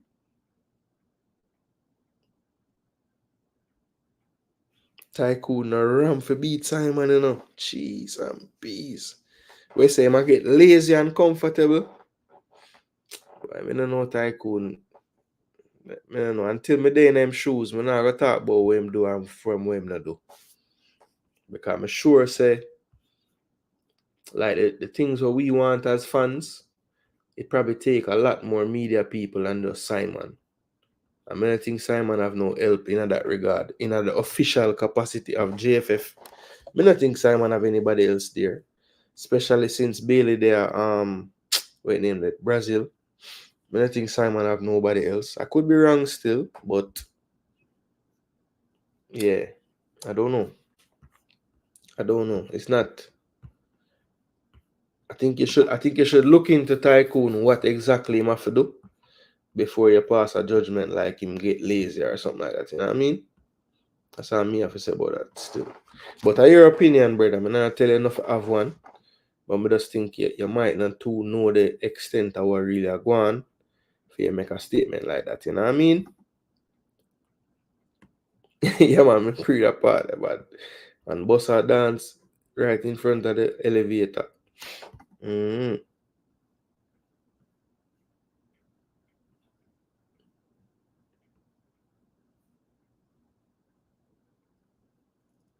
Yeah, Travis, as I say, I nah say him can't have no opinion, you know, but I just not think him really a pre the right way if him a think of that a go on, you know? Yeah.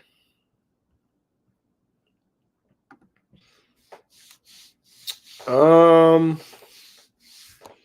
I think so. I think so. I think in terms of a lot of the photos and stuff of that nature, I think so, yes. I don't think that I'm not really sure though, to be honest. Maybe after this leg of the campaign is over, um, maybe it's time to do an interview with Simon on this channel and try to get an idea of, try to educate the people on, what exactly his job entails and what's the relationship like between him and 876 Stream since him being the, press officer for the Reggae Boyz, them working with that team on press related issues, marketing issues. What does that relationship look like, That might be a good stream to do one time in the future. Yeah, man, the vibes is up. Can see that.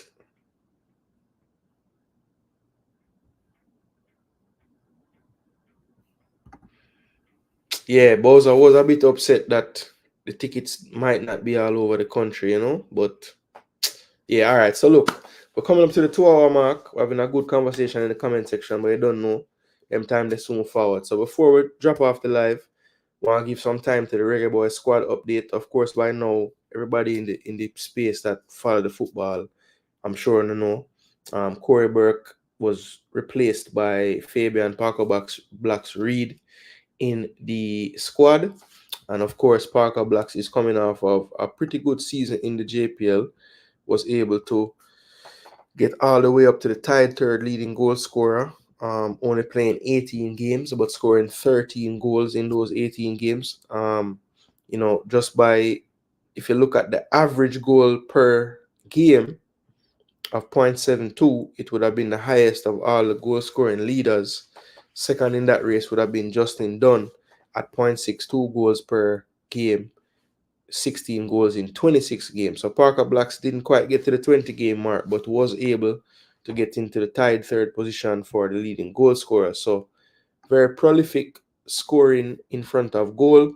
The one thing I will say, and I heard this sentiment around certain spaces today, you know, it looks like most of the choices of Hallgrimsson, as it relates to the JPL players, they all were on the younger side of things. So, people that are maybe still approaching their peak, as far as age is concerned and whatnot. Of course, Alex Marshall, a little bit older, 26 years of age, but still, when you look at a footballer's peak, while it probably is getting younger as the years go by, it's still around that 26, 27, 28, 29 mark. I'd say they're probably at their peak in terms of maybe not physical peak, but mentally in the game of football, they're probably at their peak then. So if you keep yourself in good shape, I think 28, 29, even 30 could be like the real peak of your powers if you're in good shape. Because I do think that that cerebral side of the game, the mental side of the game, would have been fully developed by the time you get to your late 20s, especially if you've been a professional since 18, 19, 20, or whatever the case is. So, Alex Marshall, like I said, 26, but the rest, you look at Shaquan Davis, 22 years of age. You look at Richard King, 21. You look at Kaheem Dixon, 19. Adrian Reid, 17, going on 18. So, all younger players out of the JPL. But then, when you add who was added today into the mix, Fabian Reid at 32, I think people, were a bit surprised by that inclusion.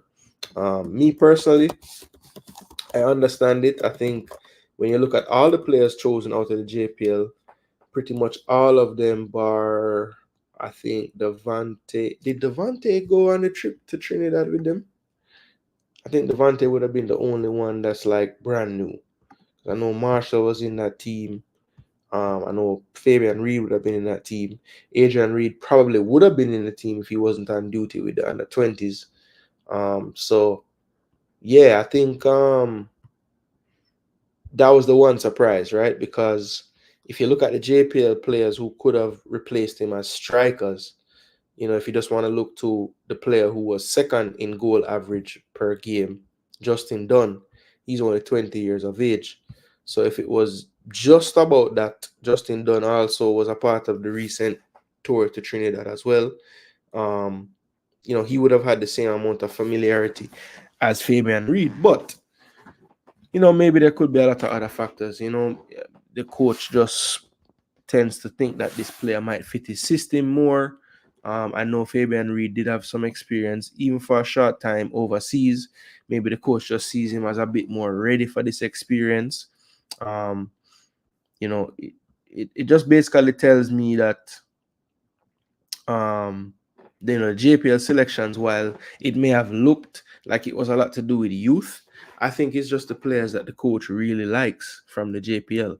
And I think that was evidence in him adding Fabian Reid today, because all of that age thing kind of goes out the window.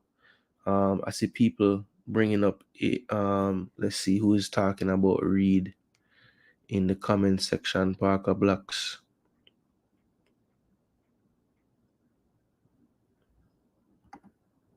Must thank God for YouTube. Swear to God, because that.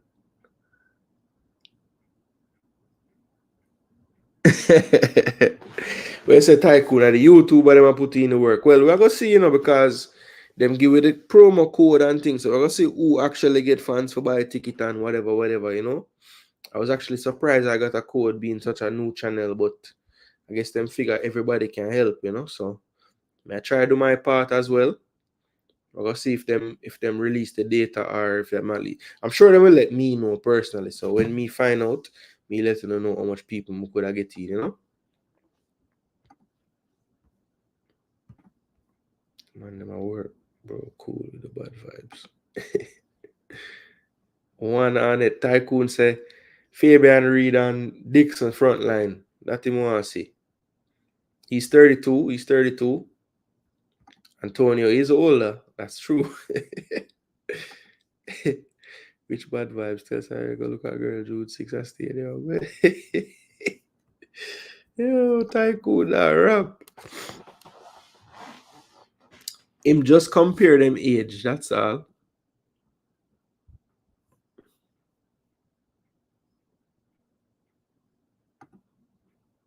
Oh, Dunn played both games. See there?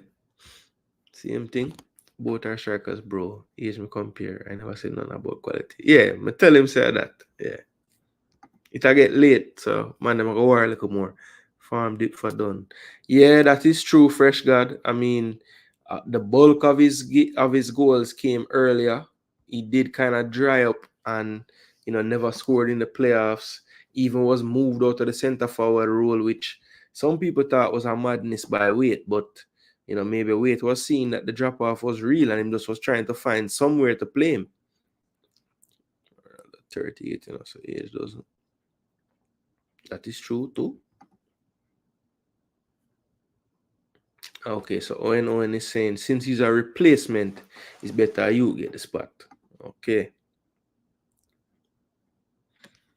Yeah, and Fresh God, you have to be honest, Parker played 8 less games than Dunn. So who's to say if Parker get to 26 games, he might all score 20? You never know. This year, if you're 40 years old. Yeah, Travis, I do remember him saying that. Him not gonna get caught up so much on the age. Him just want the team, him just want to pick the best players,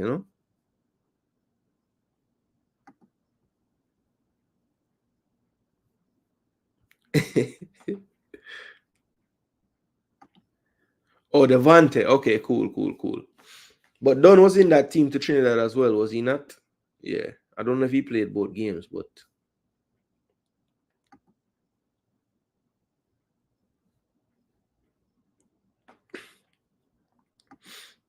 yeah, look, final take of the night, people. Congratulations to Parker Blacks. I have no issues. I mean, I obviously with the injury list having 6 names on it, 6 JPL players. If there was another player removed, more than likely it was gonna be a JPL player. It was a striker. So again, the candidates would have been just based on the leaders of the JPL scoring standings. Javane Bryan, Justin Dunn. We let John Maro Calvin go play for Antigua. Don't get me started on that. Fabian Reid and the player right below him in the goals would have been Andre Fletcher, more of a winger though, not necessarily a striker. So really those first 4 names would have been the ones. If you want to add a 5th name that has some history with the national team, probably that would be Jason Wright from Mullines. But for me, out of those 5, if I would have probably said Fabian Reid or Justin Dunn. I know Javane Bryan was the leading goal scorer, but I don't know. I just prefer Justin Dunn and Fabian Reid to Javane Bryan personally. Just my personal preference. Even though Javane Bryan in the end did score the most goals, he played 5 more games than Dunn and about 14 more games than Reid. So again, you have to look at the goals per game. I think that gives you a much better idea of what's going on. So yeah. And Javane Bryan was injured accepting his trophy, so he's injured. But I wouldn't have picked him anyway. That's a surprising one because I thought he got everything sorted on that window. I think it was the Canada window when he actually came here and flew to Canada with the team as well. So really integrated himself, trained with the team. So I'm very surprised that his stuff hasn't worked out yet. But you know, these things have a way of being crazy sometimes. Javane Bryan. Yeah. All right, people. Travis and Owen, and I for comments the I won't even call it a war. Commence the conversation tomorrow again. You don't know, people. It is the end of my day. It's the end of my stream as well. I want to big up each and everyone who took the time to click on the video tonight, dropped a like on the video, decided to share the content as well. People, hopefully, again, some new subscribers tonight. I want to big up my brethren Brent Garden for the super chat. Big up every time, people. Yeah, man. So again, if you're watching this back on the replay, people, remember, like, share, subscribe. It's Jason Gooner TV. We're out of here for another great episode. What is it? Monday night now. So we have Tuesday, Reggae Girlz tomorrow, people. I cannot do a live stream, but make sure to check out IMAXI Football. I am positive he'll be doing a stream. Hopefully, he can get the footage for us again and we can watch it. If not, we'll enjoy the commentary. And let's see what's tomorrow. Tuesday. More than likely, people, I'm probably going to do a show tomorrow night again. Probably be similar late night time. So yeah, look out for that as we get closer to the game. I did want to pull up some stuff on the screen as far as the Reggae Boyz and their situation, lineup and everything, but not really going to do that tonight. We're going to leave that for tomorrow. So we'll definitely do a recap of the girls against Brazil. And then we'll look into some possible formations and systems we could use to play this damn rep team now that we learn a little bit more about them. 3-4-3 possession-based team. Yeah, we're going to try to see how we can counteract that with the personnel and the system that we employ. So, yes, people, we're going to show and say we're on a roach. We are coach. All right, people. Let me just bless up everybody in the chat before we go. Boom, boom, boom, boom. So, let's see. Guy a bed. Yeah, man. Tomorrow you can forward again and do it all over, you know. Best up yourself, Bomb Sports. Respect for joining. Yeah, man. Every time.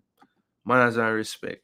Remember, Calvin said on the TV interview which country comes first. So he chose Antigua. Yeah, but you know them thing are working, you know, Travis. You can turn people head, you know. Because if you ask me, well, maybe the man just love Antigua to the point where, yo, he never would have changed his mind. But you never know. You never know.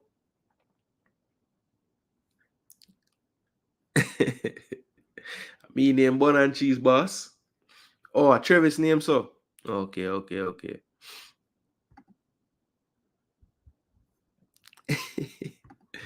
Actually didn't take your advice about the channel name, LOL. But when you think about this one.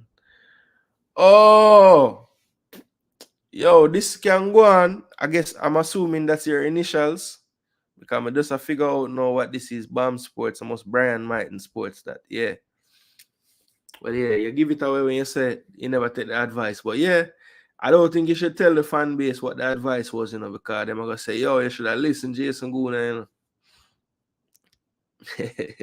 But big up yourself, man. Well, make sure subscribe to your thing if you already have it set up. Me search for it when the show done. Travis say if you put out a page for him, you know, it better be a serious page, you know, because him a roll deep, you know. The whole of Westmoreland are forward with him, you know. Jamaica have too much players ahead of him, Calvin. Yeah, that is true. That is true when him really look upon it and pre it. But I wonder if him see this squad for World Cup Qualifier and I said, Jano, so much JPL striker get in there. Could I did it, you know? You never know. Yeah, people, but I hate that, you know. You don't know, people. If you're watching this on the replay, again, like, share, subscribe. Don't forget, Jason Gooner TV. We out of here. We out of here. Maybe somebody circle page him too. Where say some inside job. Jeez. You can't read it. Nah, man, don't afraid, man. Don't afraid. Travis just opinionated, boss. You can't run from the opinion, them. I better you just go and think about it then, for real. Yo, Brian, we know say he's a man, love the cryptic communicating, but more time we just talk straight, big man. But moreover still, maybe what I said was even too much, But no feeling away, man. Nobody no really know what we are talking about, but a few. No disrespect to Fabian Reid, I would pick Calvin over him. Yeah, so would I. Both good players, but Calvin age profile, him where him can be. I think Calvin can definitely play in the US. You know what I mean? Whether it's USL or even MLS. But I would love to see him get a move overseas as well, because I think him could play overseas too.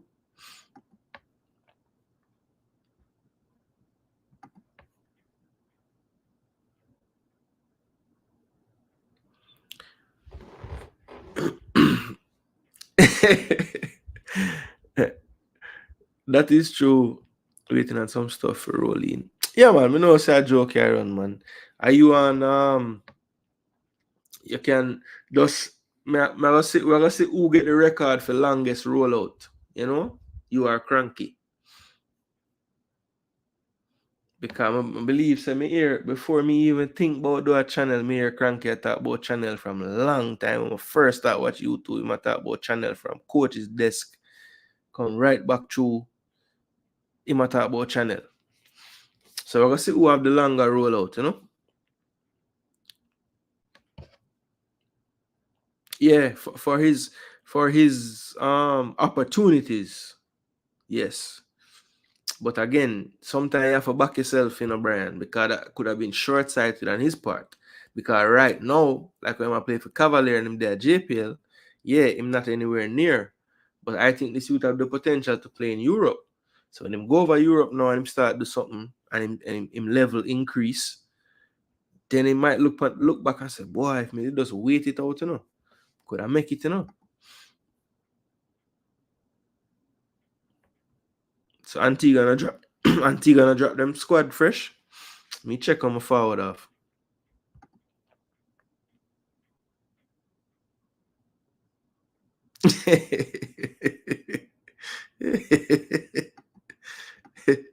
When them still go at it, Calvin did what he was asked. The same thing Calvin did is what we asking the players from over England for doing. Truth be told, facts.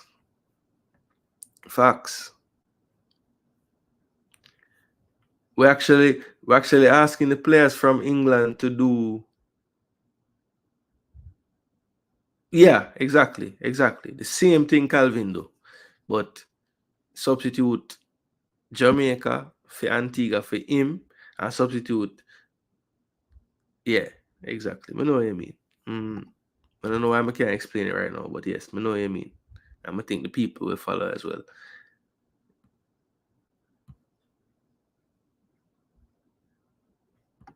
A bird in the hand better than two in the bush. Absolutely.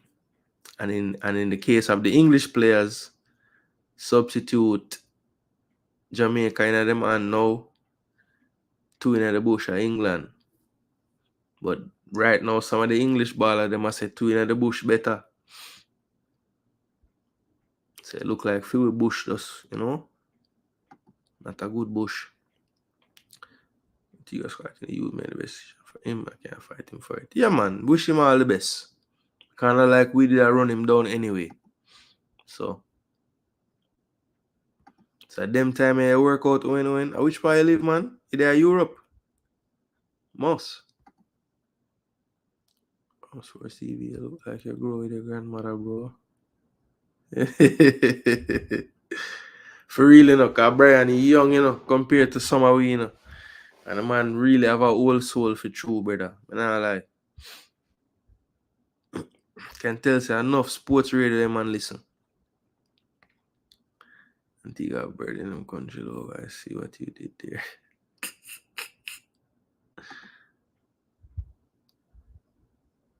For sure. I think for some of these players, some of these younger players from England, I mean, opportunity. You know, that's the same reason Calvin went to play for Antigua. You know what I mean? Or England, in there. Okay, that makes sense. No, in there, England. I don't think so. In there, America, brother, I believe. Or maybe even Jamaica. Maybe so we'll get left Sheffield United. Okay. Yeah, that makes sense. Yeah, I think they only had him on loan. He was at I think he was at Southampton. Or is Southampton? Or Sunderland? One of them S club there in the championship.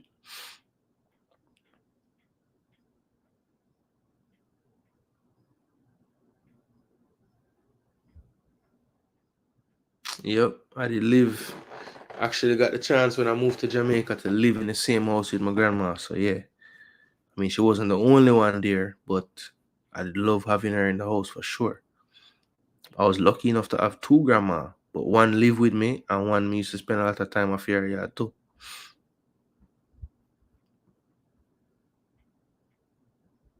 And that man try if me know say I'm gonna forward with some foolishness, you know, but everywhere. Had some good times with my late dad mother. It was just joy too. My mom's mother though. Yeah, that's why I'm saying. That's why I'm saying. I make sure I say I'm one of the lucky ones. Cause I don't know many. A lot of people I know never get the chance to meet all of them grandparents. I just one I never really meet. I get to see him as a baby. And that I'm a mother father. But the other three, I spend a lot of years with all of them. Some more than others, obviously. But yeah, very lucky for no three of my four grandparents. Them very well, you know, well enough to remember and have memories with them. Southampton, yeah, I know it was a S team.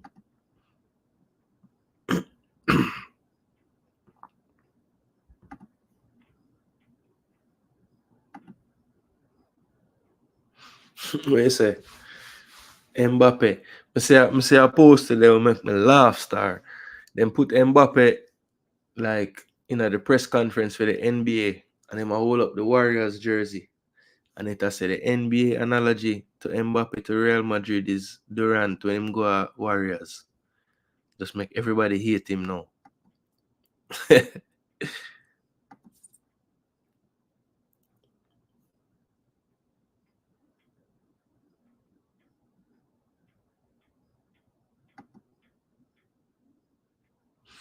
All right, people.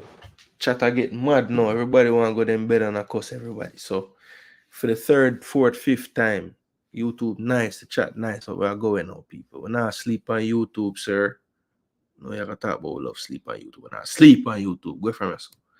But big up on yourself, people. Big up all the YouTube family. Big up all the content creator them we are putting in work. Promo code Jason Gooner TV. Buy up some ticket, people. Send some pitney go out the game. Send some big man go out the game. Send some big woman go out the game. Buy some ticket for you and your girl go out the game. Take your girl out, brother. Yeah, man. Big up on yourself. One love, people. Drop a like, drop a share. Go and grow the channel. Respect to each and everyone. I don't know, people. We're out of here. Till next time.